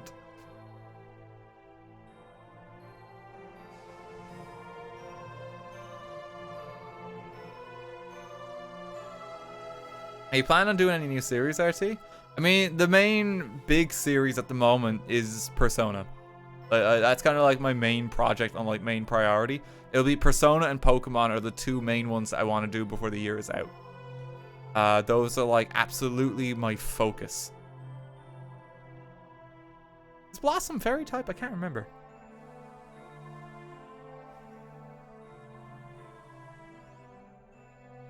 Yeah, those are like the main ones that I wanna work on. I have other projects that I'm working on too.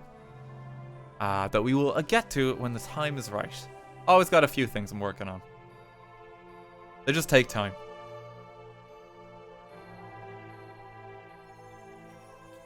You know, the robots thing, the robot sponsor with Magic and that was like a wild one that we've been involved with lately.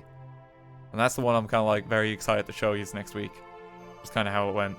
It was just like such a wild concept. For content. Have you watched the German baseball stream? I haven't watched all of it yet. I need to actually go back and watch that. I'm working my way through some other German clips. Watching his Elden Ring playthrough. Because I didn't get to see it when he was streaming it, because I was playing it, sure. You know, I wanted to try and go in as blind as possible.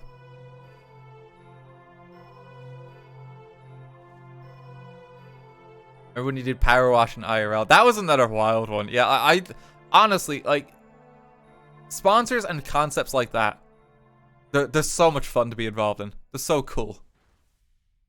The Power Wash in stream was great. I love that. The Power Wash guys are so chill. And like the behind the scenes for that Power Wash in stream, like they wanted me to do like way worse stuff.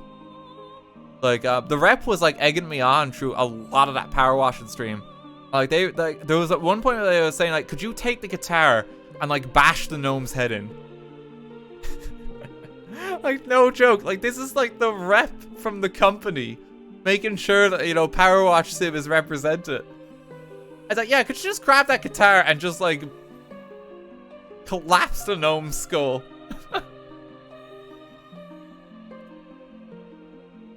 It's fucking amazing. And even I was like, that might be a bit much.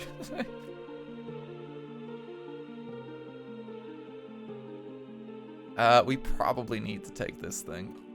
Probably need to take it. That poor gnome, yeah. Hey man, just go insane. But that's what they wanted. Like, that's the thing. Like, that was so cool because they were so like, you have the floor. Just be you. You know, and it's like, whatever you do, it's fine. Just put on a show for us. And like, those are, like, that's always fantastic, especially when like a sponsor's like that, you know? I'm always very careful with like kind of who I do sponsors with. Like that's why I don't do them. I don't do them too often. I'd like to think.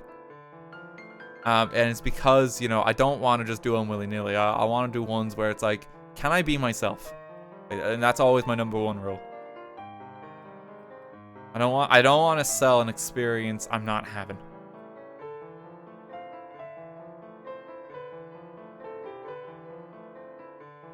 Get some water in. Did they hire you to assassinate JFK? That was also a sponsor, yep. That was a sponsor.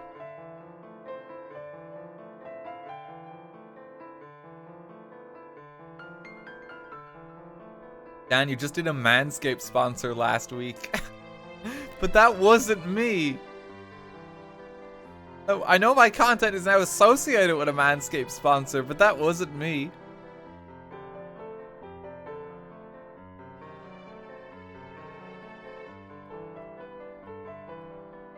Oh god. Are the Yakuza games too long streams? I've never played a Yakuza game. We actually... What was it? Yakuza was on a poll way back for asking for what game people want me to play. That was a poll where Phoenix Wright won. And that's why we did Phoenix Wright. Yakuza was on that too. I think it came second. I've never played them. I don't really know anything about them other than like kind of jokey Japanese mafia game, I guess. I see a lot of memes and I don't understand the context. Yeah, thanks for 510. Thank you very much. Oh, no, can't listen to this one.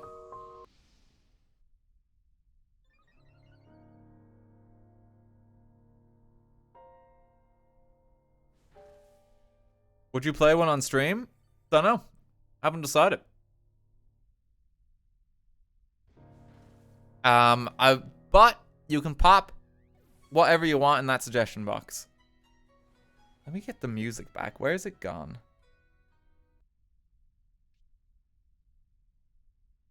Where did it go? There we go. It's back. The hum continues.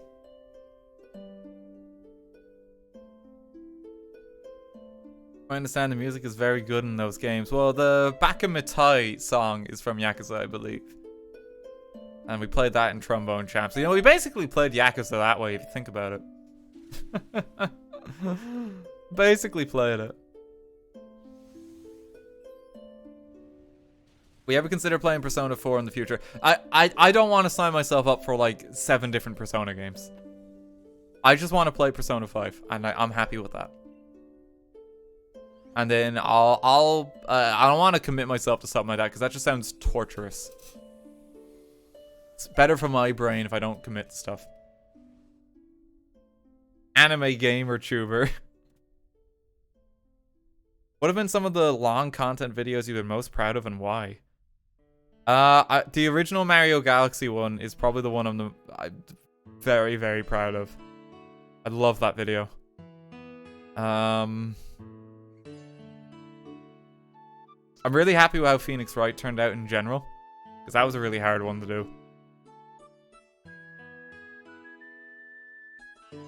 The Groundhog Day one in VR, that was like one of the first ones that we ever did. That was a really good one too. Has a lot of heartfelt themes. Which way do we want to go? That's just a Hitmonlee. That's an Explode. I don't know. We ever get the green stars in Mario Galaxy 2? God, no. No one wants to see that. It's just torturous. It's tedium for the sake of tedium. I'm not doing that. That'd be an awful stream. But that part of that game sucks. It's so bad.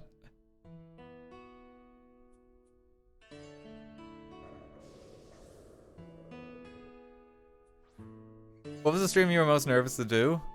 Recently, I was really fucking nervous for Persona.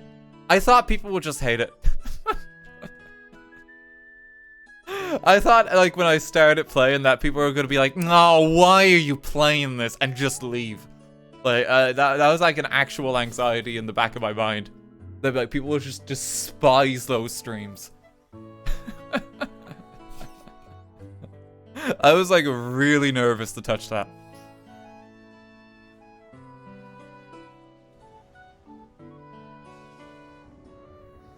I was also worried because I knew that like going into it, it's like if I start this, like I wanna see this out to the end, and I was kind of like nervous too because what if I don't like it? Like because that's a hell of a commitment then. I've always had the idea in my head that it's like this is a game I want to play through at some point in the channel, but I don't know if I'm actually going to enjoy that. But thankfully, I do seem to enjoy it quite a bit. I'm having a good time. It's wildly entertaining, even if the game is like awful in some parts. It's still entertaining. Like that shit with Kawakami yesterday, not yesterday, but on Sunday. Like that was fucking hilarious. Like wildly inappropriate, awful that we had to endure it, but holy shit, it was so funny. But for the wrong reasons. Like everything with like the brick as well.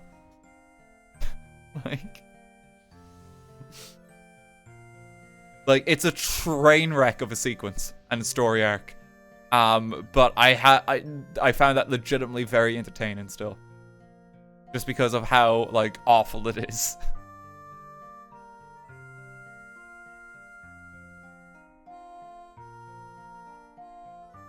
The brick is my favorite Persona character. Do you guys want to see like a potential preview of what I'm considering to make the thumbnail for the video?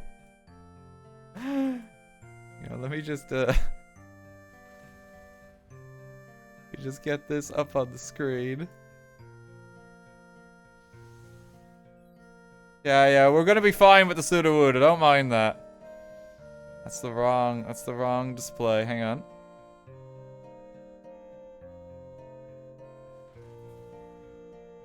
So here's the potential thumbnail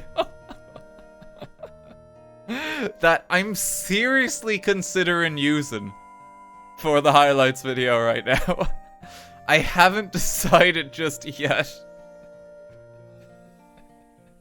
But I thought you might get a kick out of that.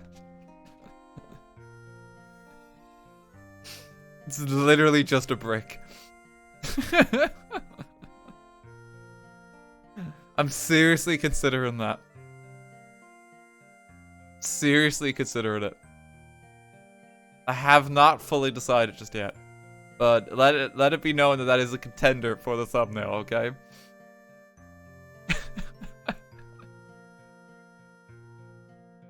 I think like anyone who didn't see the highlights is gonna be really fucking confused if that shows up.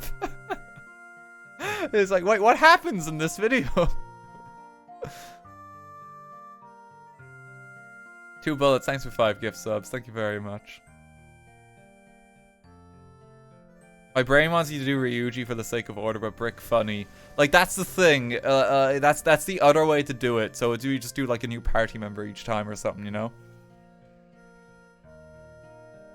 That would be the other way to kind of present it. But a part of me just wants to upload the brick.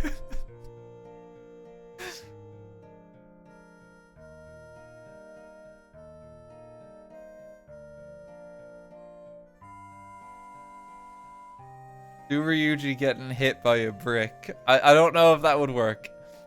I don't know if that would work. Yeah, I haven't fully decided yet. The other contender is Ryuji for the thumbnail, and we just do a new character each time or something like that. I mean, because it would look quite nice when it's all kind of gathered, you know? The brick is a new party member.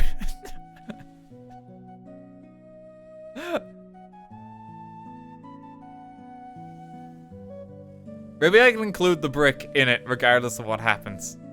Maybe I can just put Ryuji like over the brick or something. We maintain the brick. I would like to put the brick in there. I could just put like Morgana in and then a brick over Morgana's head.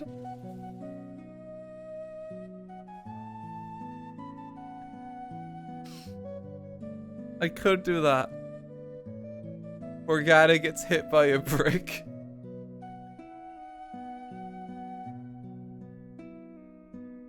If I looked up Persona 5 and saw a brick as a thumbnail, I would click.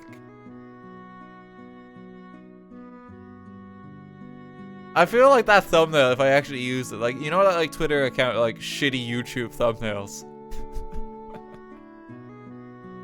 I feel like that would be posted there.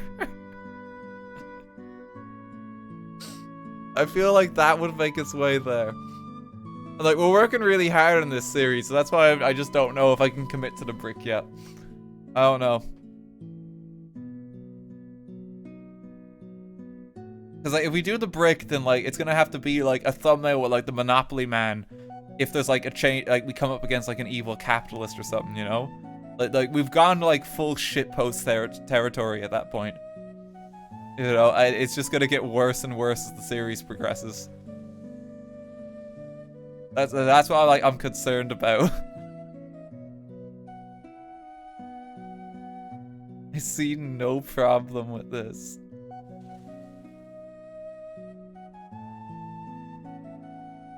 I've been avoiding the streams because your vid maybe decided to get Persona 5, but I look forward to enjoying them as I play more. I'm glad. Yeah, those videos that are made from the streams and, like, the highlights, they are very much like go back and watch it sometime vid. Because I understand that a lot of people are probably playing Persona for the first time now. Just because, you know, it just came out on more consoles than ever. It makes sense. But, like, it's in part why we're doing it. So it's like, if you're playing it yourself, if you then want to watch this, and it's, like, divided up for y'all. Like, very respectable and understandable if, like, you're not playing it right now. And, like, you want to save that experience for later.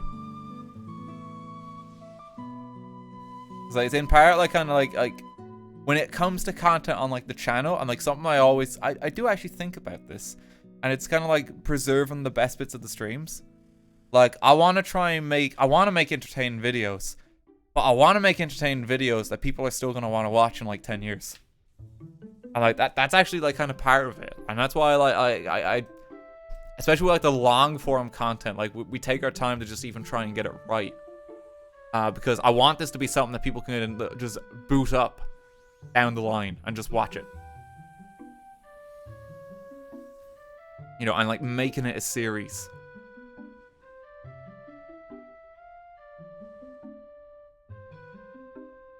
I got it on Switch to replay. I hope you're having fun. Like the Zelda videos. Yeah, like, it's like, most of, like, the Let's Play All videos are kind of like that. It's part of the idea where it's like even, like, the idea of, like, Let's Play All, like, most people when they do highlights, like, you want to see, like, Mario Galaxy. It's, like, 57 parts on YouTube. And it's, like, it's a nightmare to navigate. You know? And so it's like, let's just make, like, one real good video. One, like, mega cut of the entire thing with all the fluff gone. And just the good shit. And, like, almost, like, distill it. Boil it down a bit. I quite like that form of content myself.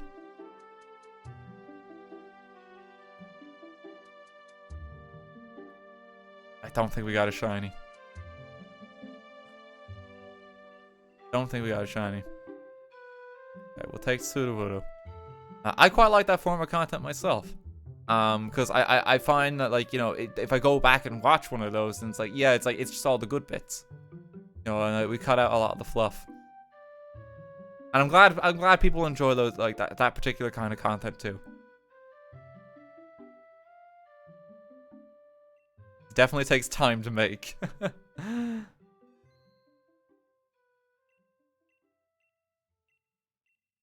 Yeah, it depends on the game too. Like, some things are better for the series, and then some things are better for, like, just a one-of. It really does depend on the game. But we always just try, it's nice that, like, at least for my audience, that you guys are kind of on board for, like proper variety, and, like, even, like, variety of form. And, you know, and I'm very thankful for that. You know, because, like, it lets us do cool shit like this and just try and, like, make content but in different styles.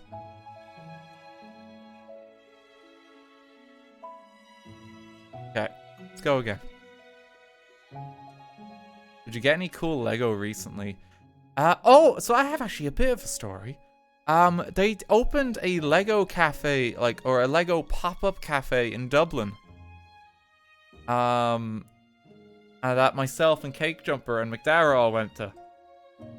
They had one in Dublin where basically the idea is it's a Lego cafe, and when you go in, you have like a booklet, like you pay for your ticket, but then you get like kind of like a menu, and the first menu is actually which Lego set do you want to build today.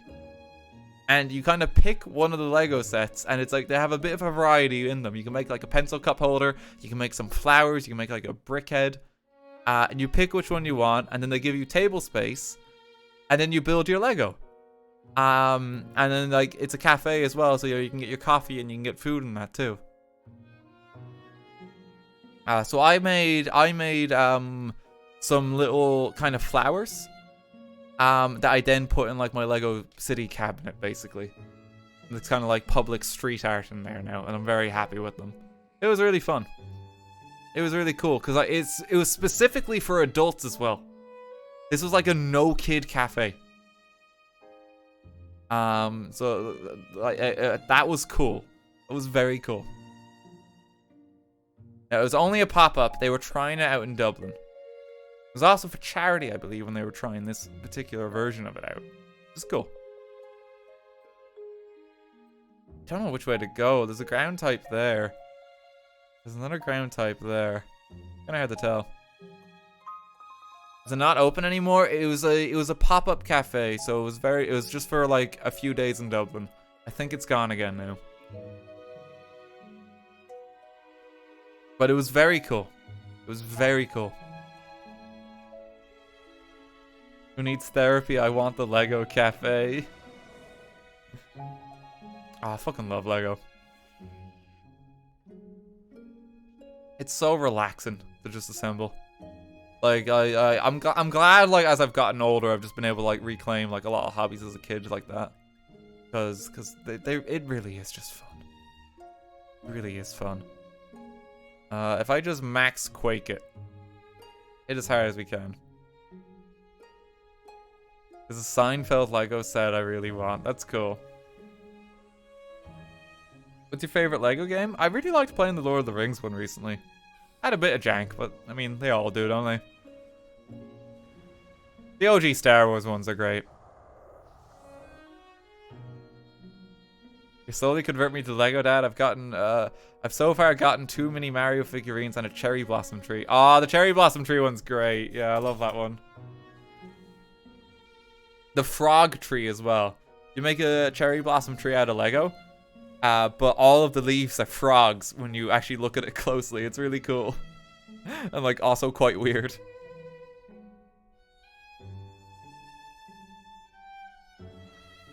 You can look that one up and you'll see the frogs. It's really random. There's like Lego cherry blossom tree and you'll see it. It's all frogs. It's incredible. You brought me back into it as an adult. I got the Aston Martin and that was the return. Oh, I'm glad. I got that one. We built that one on stream before. That one's really fun. I love my Bond. JF, thanks for 1,000 bits. I want to say how much I've been loving your recent streams. I've really been enjoying Persona 5. I missed the last couple of streams because I was on holiday. I didn't have any Wi-Fi. I'm looking forward to seeing the highlights. Just want to thank you for always making such amazing content. Thank you as ever. Hope you had a good holiday. Glad you're enjoying the content as ever. It's always good to see you. I really want some of the Lego architecture sets. Oh, could I get these up? Actually, I have some pictures. I'll post these on Twitter at some point, okay? Yeah, I'll probably post these on Twitter. So in the Lego Cafe. Oh god, they had some custom builds, right? They had one of the President of Ireland with his big giant dogs. Michael D. Higgins, or Mickey D as we lovingly call him here. If you Google like kind of President of Ireland, you'll see him. He's like a whimsical old man. They had a Lego version of him. But interestingly, they had Lego Father Ted on display in the Dublin Lego Cafe. which is really out there. Because Father Ted is not very family friendly. I'll post pictures of this later at some point. It is really cool. They had one of a Dublin skyline set too, which was actually really cool. Which I don't think exists. I don't think that one exists, but it was really cool.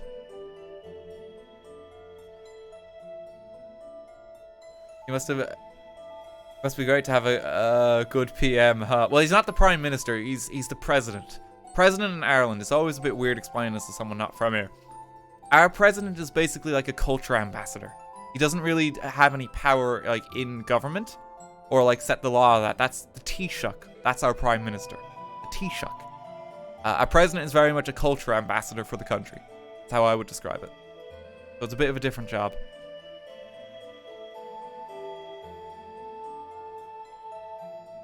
You have an actor you want to see play the new Bond. I don't know off the top of my head, honestly. I don't know. Have you ever thought about submitting your own idea for a Lego set and Lego ideas? I'm not creative enough, honestly. I'm just not. My set would be pretty shit.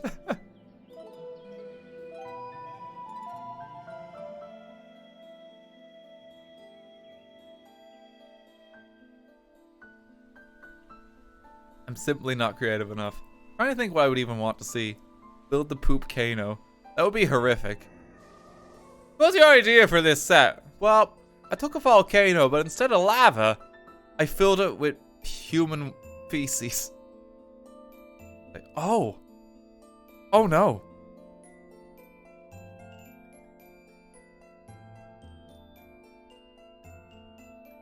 I think that would be very upsetting for Lego.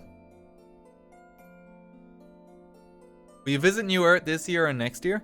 So I've pretty much been on a bit of hiatus just from New Earth and just like the multiplayer Minecraft. I've been taking a break just because we've done it for so many years. In case people are wondering, the New Earth project is still going. It's still happening offline. People are welcome to build in the server, and we'll probably open up some more territory for that soon. I know it's been a long while there, and I'm thankful to people just being patient with me there. It's just been on hold because there's just a lot of games. I knew going into this year there was a lot of games I always want to play. And so in doing that, I've kind of had the mindset where it's like, we are prioritizing these games. You know, and I'm making sure I get them in. And that's how we were able to like finish Phoenix Wright, start Persona, do Stardew Valley, Slime Rancher. Even stuff like Undertale, like Wind Waker, Bloodborne, Mario Sunshine. Like, I like to think come the end of this year, we've actually done pretty damn well in terms of variety content. We've had a lot. It's definitely been the year of long content. There's been more long content videos this year than any other year prior. That much is abundantly clear. Dad's a Let's Player. We kind of have been this year, yeah. But I mean, it's been fun. It's been fun. I'd like to think we try and put a bit of a different spin on stuff. It's been good playing all these games, though. Like, I've loved it. Like, for the first time in my life, too, like, I feel like I've actually covered some of my backlog. And I've played a lot of stuff I always wanted to play. And I just never had the time to get around to.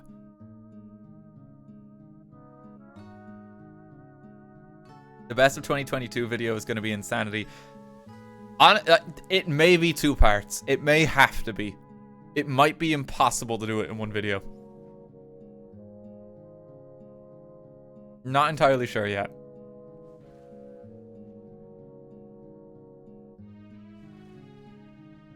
Because, like, otherwise, like, there's a very real possibility it's a 4-hour video. And that's just too much. That's too much.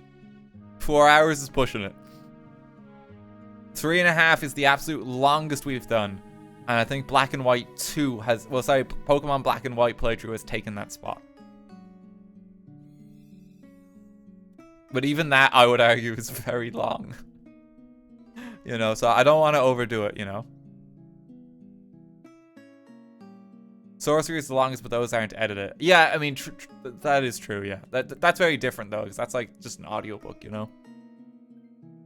Sorcery is basically, like, I upload the VODs to the YouTube channel. It's more or less how it works out. Because it didn't make sense to edit those. because it would be like me skipping pages in a book, you know? Those games are you reading a story. Yeah, if you ever do want just like, geez, how many hours is it for sorcery? It's like, it's got to be at least 20 hours of me reading a book. The Steve Jackson sorcery videos are up there for your viewing pleasure, or your audio pleasure even.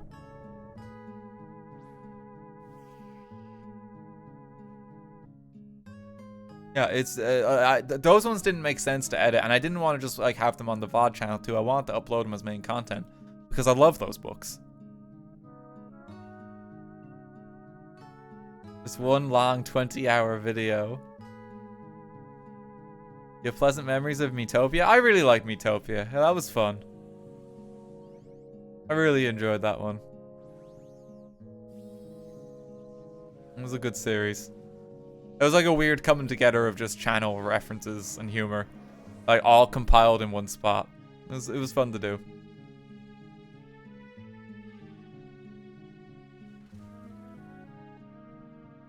Seeing Dread as a Miitopia character was incredible. Oh, I fucking love Dread, yeah.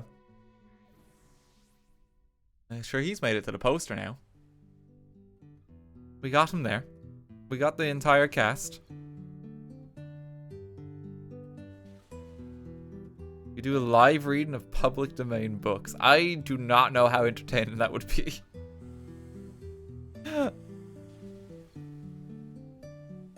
I don't think that would be too good. Just, I mean, just like, hello, I'm your new audio narrator. Let's read all of the classics.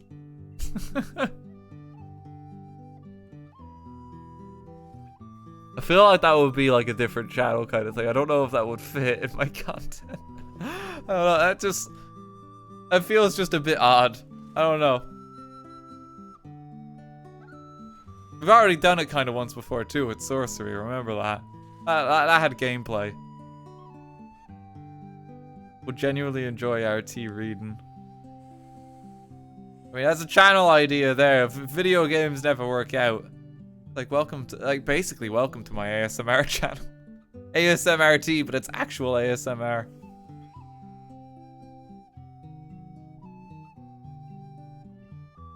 No one is safe. You would finally be using your degree for something. What, reading? Just reading.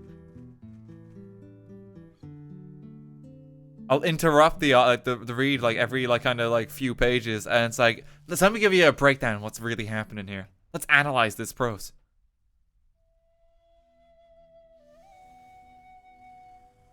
You should start a news channel. I think RT would do great for the name. Uh-oh.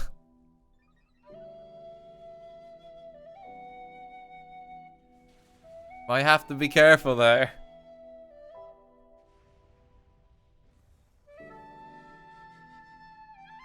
Let's catch the rabbit. Oh, I'm gonna need to change this music again. All the Fee ones are like some of my favorite Zelda music, but they make me too sad.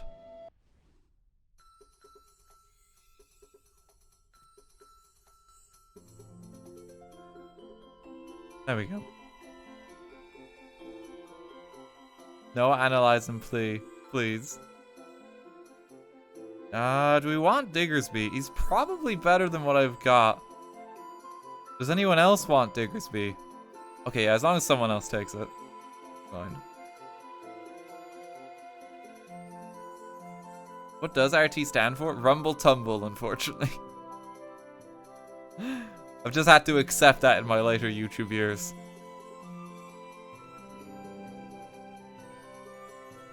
Unfortunately, that's what it stood for originally.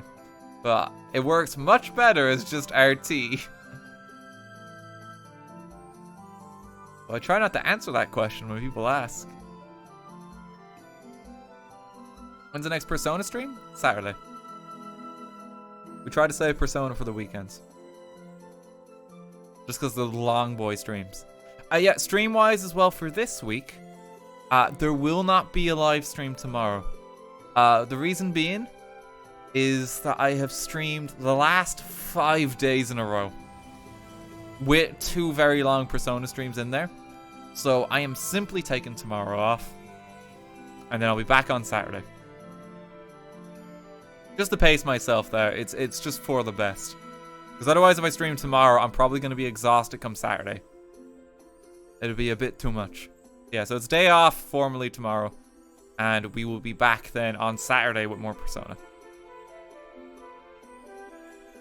We're still going to be trying to get the Persona highlights out as well, just before the next part each time, too. So I feel like that works well, because that means people, even if you miss the streams, if you just watch the video, you can very quickly catch up into where we were. You can still watch the VODs and that on the archive channel. Like, they're going to be there pretty much forever. So that's handy. But like, if you didn't see them, you don't have like the 17 hours necessary to watch last weekend's streams. Very understandable. We'll have highlights out soon. Hoping that we have the next highlights out by tomorrow. Hoping.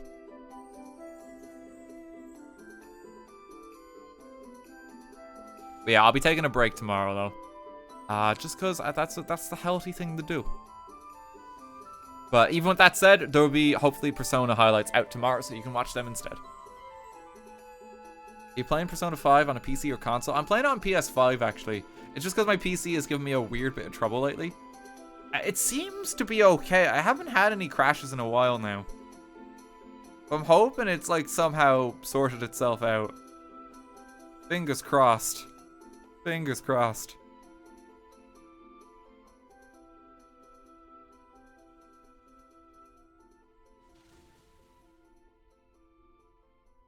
I've been having some like weird PC trouble lately. How many work hours do you have as a streamer and editor now for yourself? What, so how much do I work in a week? I mean, it's always a bit up in the air, ain't it? Because I mean, I do love my streams. Streaming itself never really feels like work for me. It doesn't. I just have to kind of pace myself. I'll be honest, I'm kind of bad at keeping track of the hours. My weekends are pretty much just I play Persona, and that's all I accomplish those days. Like, I'm streaming on this channel for Persona. That's it. Not much else is done. The rest of it is just, let's get a bit of rest. I don't honestly know. You can kind of work out my stream hours quite easily.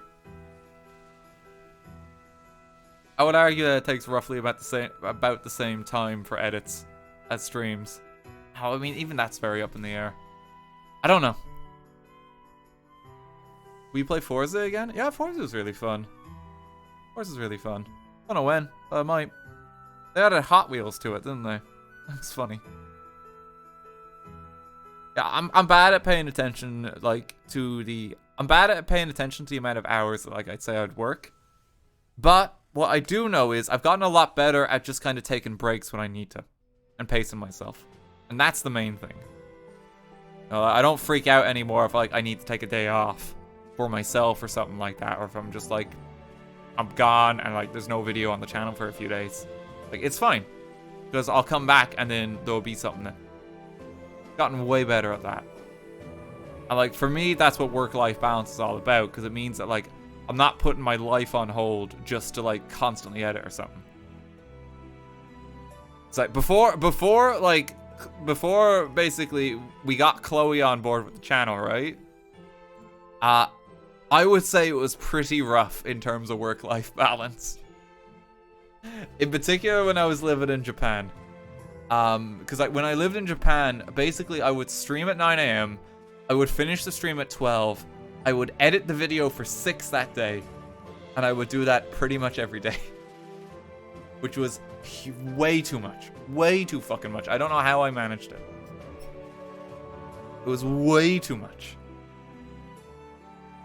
These days I've got a much better balance, where it's if I'm streaming one day, I probably won't edit that day.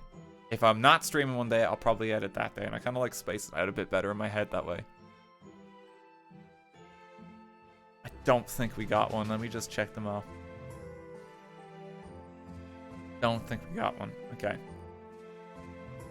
We're gonna give it one more run through. One more run through. How are you alive? I pushed myself way too hard. Because I did everything myself, like up until 2020. Because that's when Chloe started like kind of working on the channel with me. And you know, she's been a lifesaver since then. Like, I actually have time for myself now. You know, and like we even like kind of dialed back in terms of the amount of streams that we do.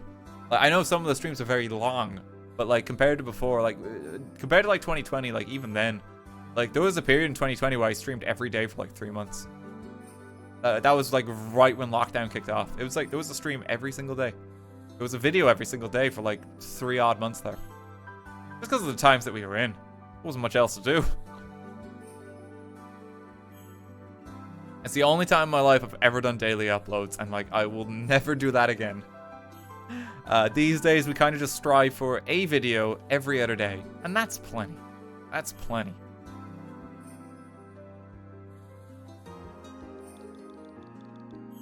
Lockdown was exceptional circumstances, but like when I was in Japan, I was definitely going overboard.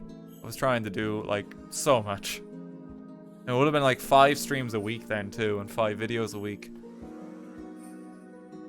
Whereas now, like, it's mostly just 4 videos, 3 videos a week. And it alternates like that because it's every other day. And that just works out a lot better. Granted, some of those edits are much longer now. And again, that's specifically thanks to Chloe. Like, those would not be possible by myself to do. That's why we were never able to stream kind of longer games on the channel. It's just because if I was to stream it and then make a video on it, it just wouldn't happen. It just wasn't possible. So, that's actually what happened to, I don't know if people remember when I streamed a Plague Tale Innocence. But that's pretty much what happened to that. Like, I edited the first video together for that. I'm like, because we played the entire game. But I only posted the highlights for one part of it. And then after that, I had to be like, I just can't realistically edit this all. Like, there's just too much. I just couldn't do it. So that's why I never really got like kind of like video highlights or anything like that. I just got the one. Because it was just gonna be too much. So I kind of chalked it up to that, and it's like, right, let's just leave that as is. It's why as well, like you know, I was ultimately like wary of Final Fantasy VII Remake when we were playing that, even getting highlights, just because like that's gonna be a lot to take on. That because this was before we really dabbled with even the idea of long content or the long edit.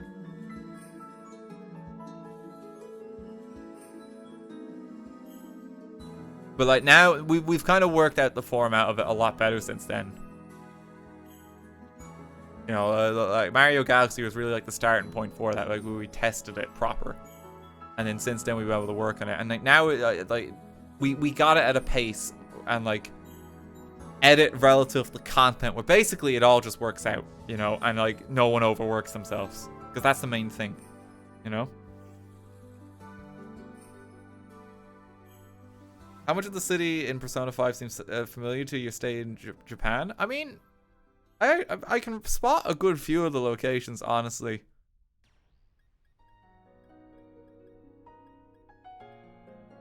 It's definitely cool to see. It's cool to see. It's not all going to be absolutely accurate. Like, the scale of everything is shrunken a bit.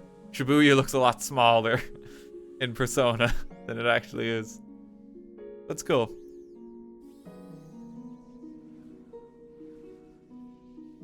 Did you actually hang out with Germa? Or did he pay you to say you did? So, I didn't actually meet up with Germa. Like, me and Italix were just hanging out in Vegas, and we wanted to get, like, a selfie together, but every time we took the picture, like, he just started appearing in the flash. I don't know what was going on. He wasn't there. He wasn't there. Like, we didn't even see him when we were in Vegas. I don't know how he got in those pictures.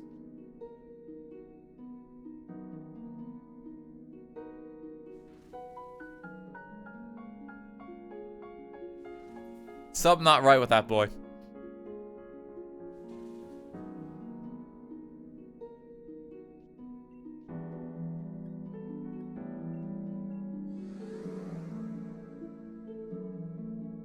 Sounds like you were tripping pretty hard. Is German the guy who slapped Ludwig with a tortilla? I like to think he has a bit more legacy than that.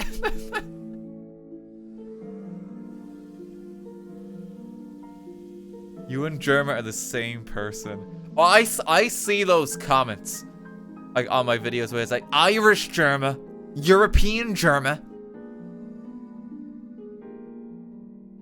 I see them.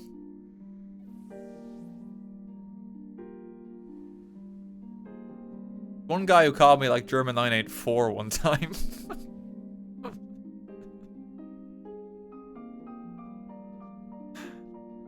Like, not quite.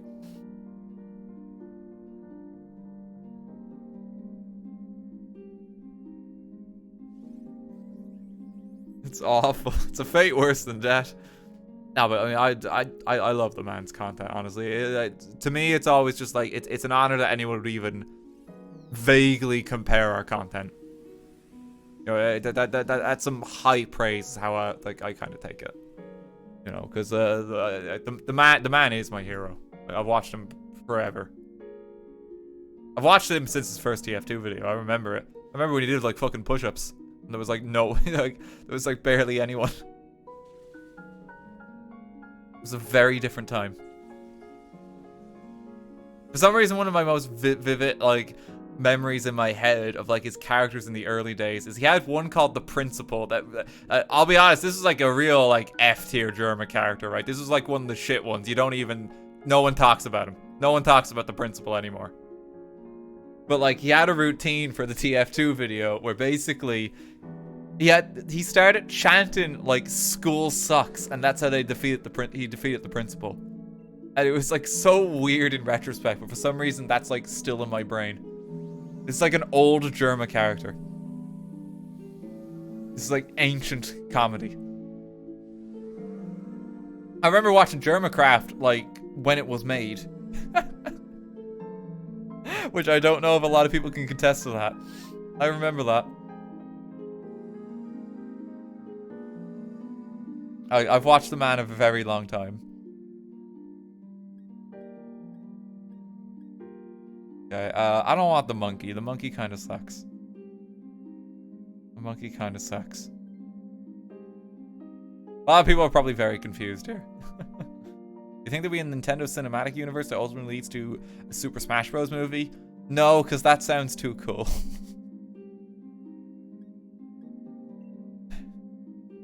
That would be great. That's why it's not gonna happen. We fucking Chris Pratt as Mario.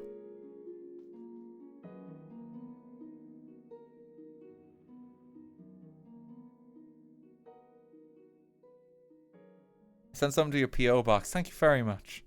Thank you, that's very kind of you. I will eventually get round to doing something P.O. box related on stream. I do want to. We've had like a mix of like something always happening there, or like, yeah, just like something. We'll have to talk about it at some point, yeah. It's like a mix of like social anxiety, like flaring around that, and then trying to like properly thank people for taking the time to write, but then we had issues with that too. I had like a card like that we produced like last year that we wanted to send to everyone, but there was a bunch of issues with sending it. And like, the problem was that I wanted to send the card to everyone that took the time to write, and we had the cards done, but they all needed return addresses, and they wouldn't accept my PO box as the return address, which means I have to use my actual address, which is an obvious problem there. You know, and like we tried for ages to kind of circumvent it. You know, so we need to kind of rework it again. I'm sorry it's taken so long there. I get a bit of anxiety about it myself now, just because it's been so long. I do want to thank people properly that have done that. You can use my home address, Daniel. Irish postal system is just, it's a bit weird sometimes. I do apologize there. What's your most embarrassing memory of yourself? I think I've told that story once before. I don't know if I want to go into it again. It was when I was a very little kid. I don't think it's worth going into again though. Some of you might remember that story. It's a bad one. Is it the Drift King thing? No, it's not that. Is ASMRT RT coming back at all? It's kind of on hiatus for a very long while.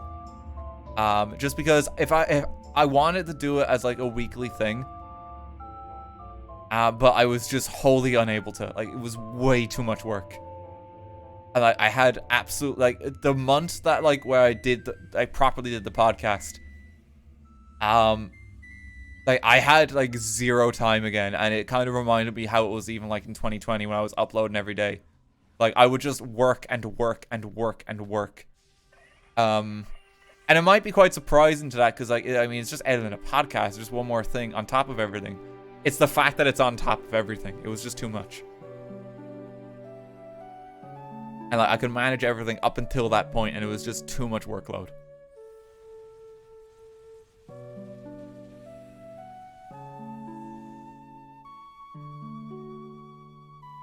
Will the Spoon Awards ever release? That was too much work too.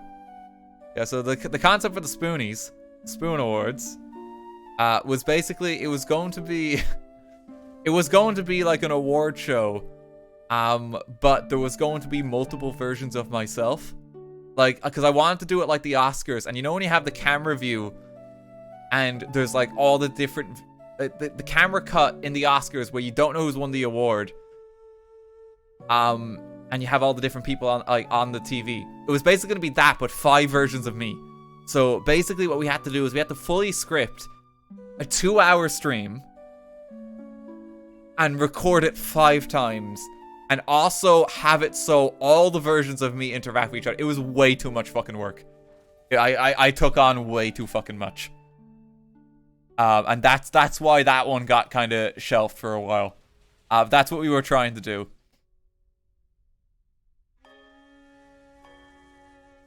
So maybe someday we can revisit it. Like, stuff like that, honestly. Like, stuff like that, I'm dabbling with the idea of, like, maybe, like, reaching out for a bit of extra help to actually produce that kind of content, because I think it's too much work for one person. And I also like keeping my I very much enjoy, like, how direct my content is, because, like, the only chains of command, like, it's me, and then Chloe is on board as an editor. And even then, I like to think with the edits, it's very direct, you know?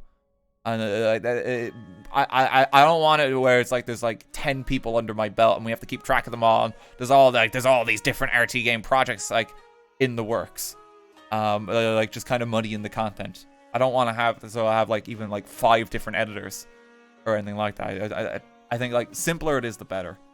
But for some of those production stuff, like especially if I was to try something like that, I think I might have to concede the idea of getting a bit of extra help, because it's just too much otherwise. Like, for me to do that, like, I would have to just stop streaming for like a month. Like, I'd just be like, okay, like, I'm gone to make this one stream. And like, that's the only way it would be possible.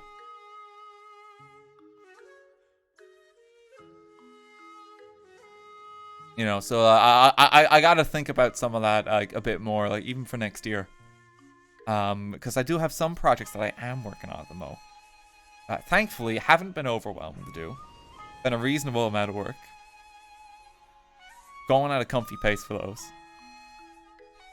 But like I know for like some of those like grander ideas that I've had, it's like I just can't do it like by myself. It's too much. It's too much. You know, I realistically need a bit of help to put it together. That's why I love something like some of the stuff, like some of the really cool, like kind of unique sponsor opportunities we've had, where we actually do have a production team for those. You know, Magic with the robots coming up, like there was like 30 people all working on this, which was wild to me. And it made it so much more manageable compared to like us just trying to improv wing it. Like we had like, I think we had 3 different cameramen, which even that is insane. Like I'm really excited to watch the final video come next week, because like there's a lot of production value that's gone into this. No, it's crazy. Even things like the bathtub streams seem like they take a lot of work. I mean, the bathtub stream did. Like, the bathtub stream more than anything was just a lot of planning. I just tried to like kind of make it work out. Like, I do love doing stuff like that though. There's a couple of just weird ones like that. The date stream as well. The date stream took a lot of work. Yeah, that one was tough. I had to not shave for like a month as part of that, just for one stupid joke. Like that was the best one. Because like you'll see, if you watch that video back, I have a lot of stubble, and that was specifically for me to make one joke where I shave midstream. It's the only reason I did that joke. My face was awful for that month. Like, I'm so scratchy. I hate having stubble. Hate it. It was worth it, though. It was worth it for that one joke. It wasn't so much like the lengthy planning part of that stream as well. It was like, it was just other things and trying to piece it all together. Like, just the very concept and premise. I just wanted it to be fun, though. Like, honestly, the streams that probably take the most work is always WW Me. Whenever we do that, because that is a lot of planning, and you have to also loosely improv it. It's like you have to train, you have to have an idea of how it's all going to go down. You have to have an idea, like, plan for some of the twists. And it's really hard to also get that right, because you have to train the fucking amiibo to do certain things to make it more interesting. Like, you have to do a few practice runs and, like, get it right so they, like, even intentionally kill themselves sometimes just so it looks a bit stupid. Sometimes they just do it and you can't plan it, but some of them, like, you can almost teach them the idea of them just throwing themselves off a cliff, which is wild. Script. No, I say script in the loosest possible sense. Like, so, for me, when I say that, it's like, just imagining the scenarios and encounters. That's when we have, like, climate change versus, like, you know, these ridiculous things. It's like trying to envision that. That's what I mean. Or, like, the types of YouTube content, or, like, what would be best to have against these things. So it was rigged. It wasn't rigged, no. It wasn't rigged. It wasn't rigged. I knew from, like, the practice that there are some of these fighters that are way stronger than the others. Because there always is. Like, some of the characters in Smash are just a bit shit. And you can't fix them no matter how hard you try. The date was a fake? Shaggy was the funniest in WWE. Shaggy accidentally on drugs was completely accidental. That was me overlooking it. That was like a major coincidence, but I'm so glad that happened. That was so fucking funny. That was not planned.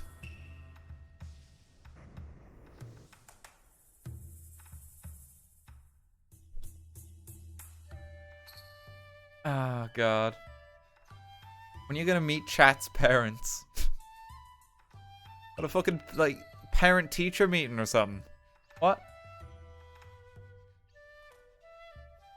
Shaggy was robbed. I think he's still on drugs. I think I kept him like he was.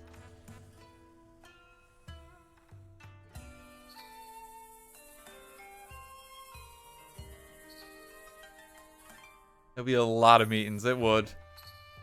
Chat parent round table. Oh, not round table. What's the word I'm looking for? Conference? I don't know what word I'm thinking of. Maybe that's what we do. Like, next time, like, we come around to, like, Mother's Day or something, it's like, alright, chat. You can only watch this stream if you invite your mum to. Because you're supposed to be spending time with her. Not allowed to be here otherwise.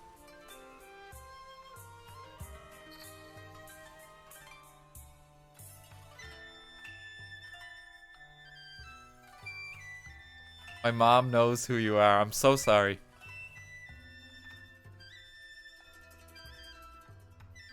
Get your mom on. My mom's been on the stream once. She was in the paint drying stream. You can hear her there.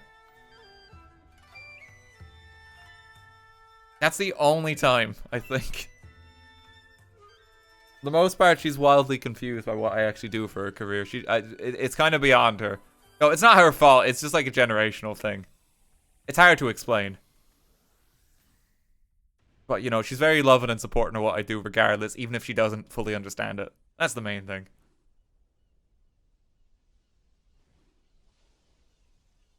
I kind of just tell her, like, things out of context sometimes, like, on the channel. And, like, she's just like, wait, what did you do? So even like a while back, it was like, yeah, so like we're going to London and we got killer robots and they're gonna fight each other, and this promotes a card game somehow. And she's just like, okay, sure. I don't think we got one. I don't think we got one.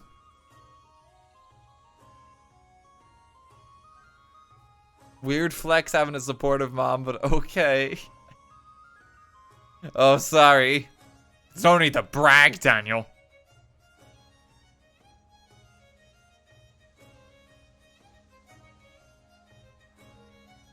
The way I see it, you just do live TV in a different form. I mean, yeah, I mean, it's weird. Like, to me, what all this is like, I always kind of imagine this in my head, right? When I was in college, we had a game society, and we'd have 2 TVs in the room. And basically, you'd come into the society, and someone's playing a game, and you'd just be like, fuck it, let's all hang out, and we'll just chat, and just have a good time. Have some fun playing the game. And that's how I kind of view this in my head. It's like, I'm kind of like playing the game here, and you're all sitting on the couch, and we're all just kind of having some banter. That's how like I picture it. That's how I would describe it. We live in a society. I'm not that kind of society.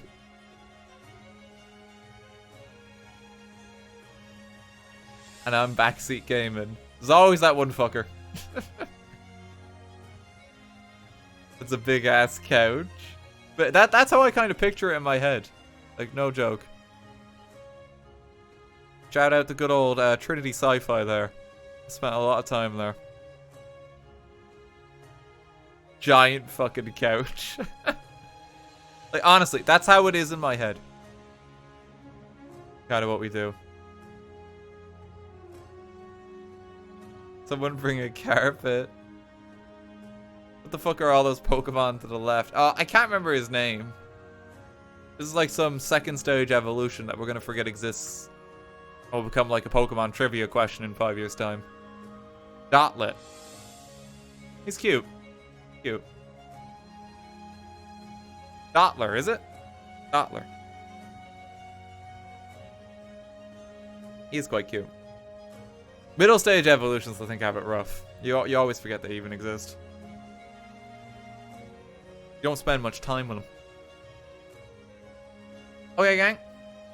Speaking of time, I think we're going to wrap up the stream there for tonight.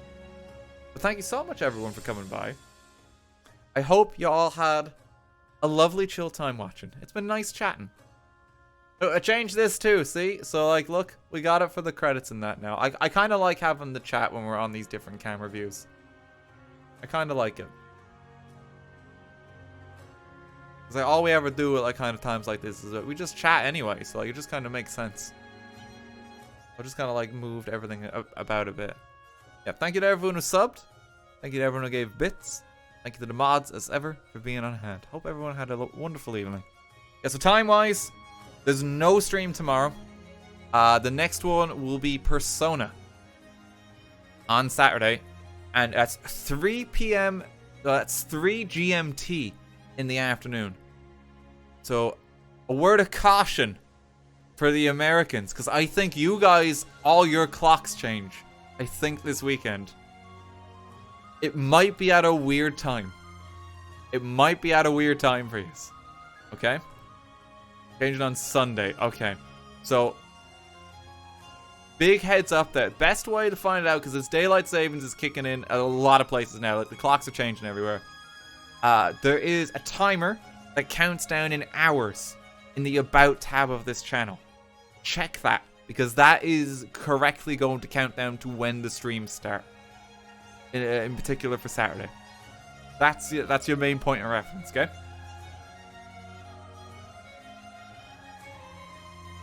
They got rid of daylight savings in the US? Did you? I thought they were still changing. Not until spring next year. Yeah, it's not gone ahead yet. Yeah.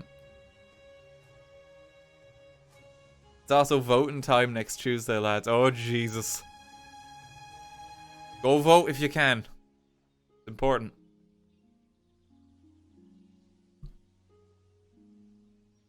But yeah, next stream will be on Saturday. It's 3 time in Ireland. It's the best way of saying it. It's 3 p.m. GMT. The time in Ireland. That's when we'll be live. Yeah, let me see who is live for now, so I can leave you in someone's care. Who's all going to do?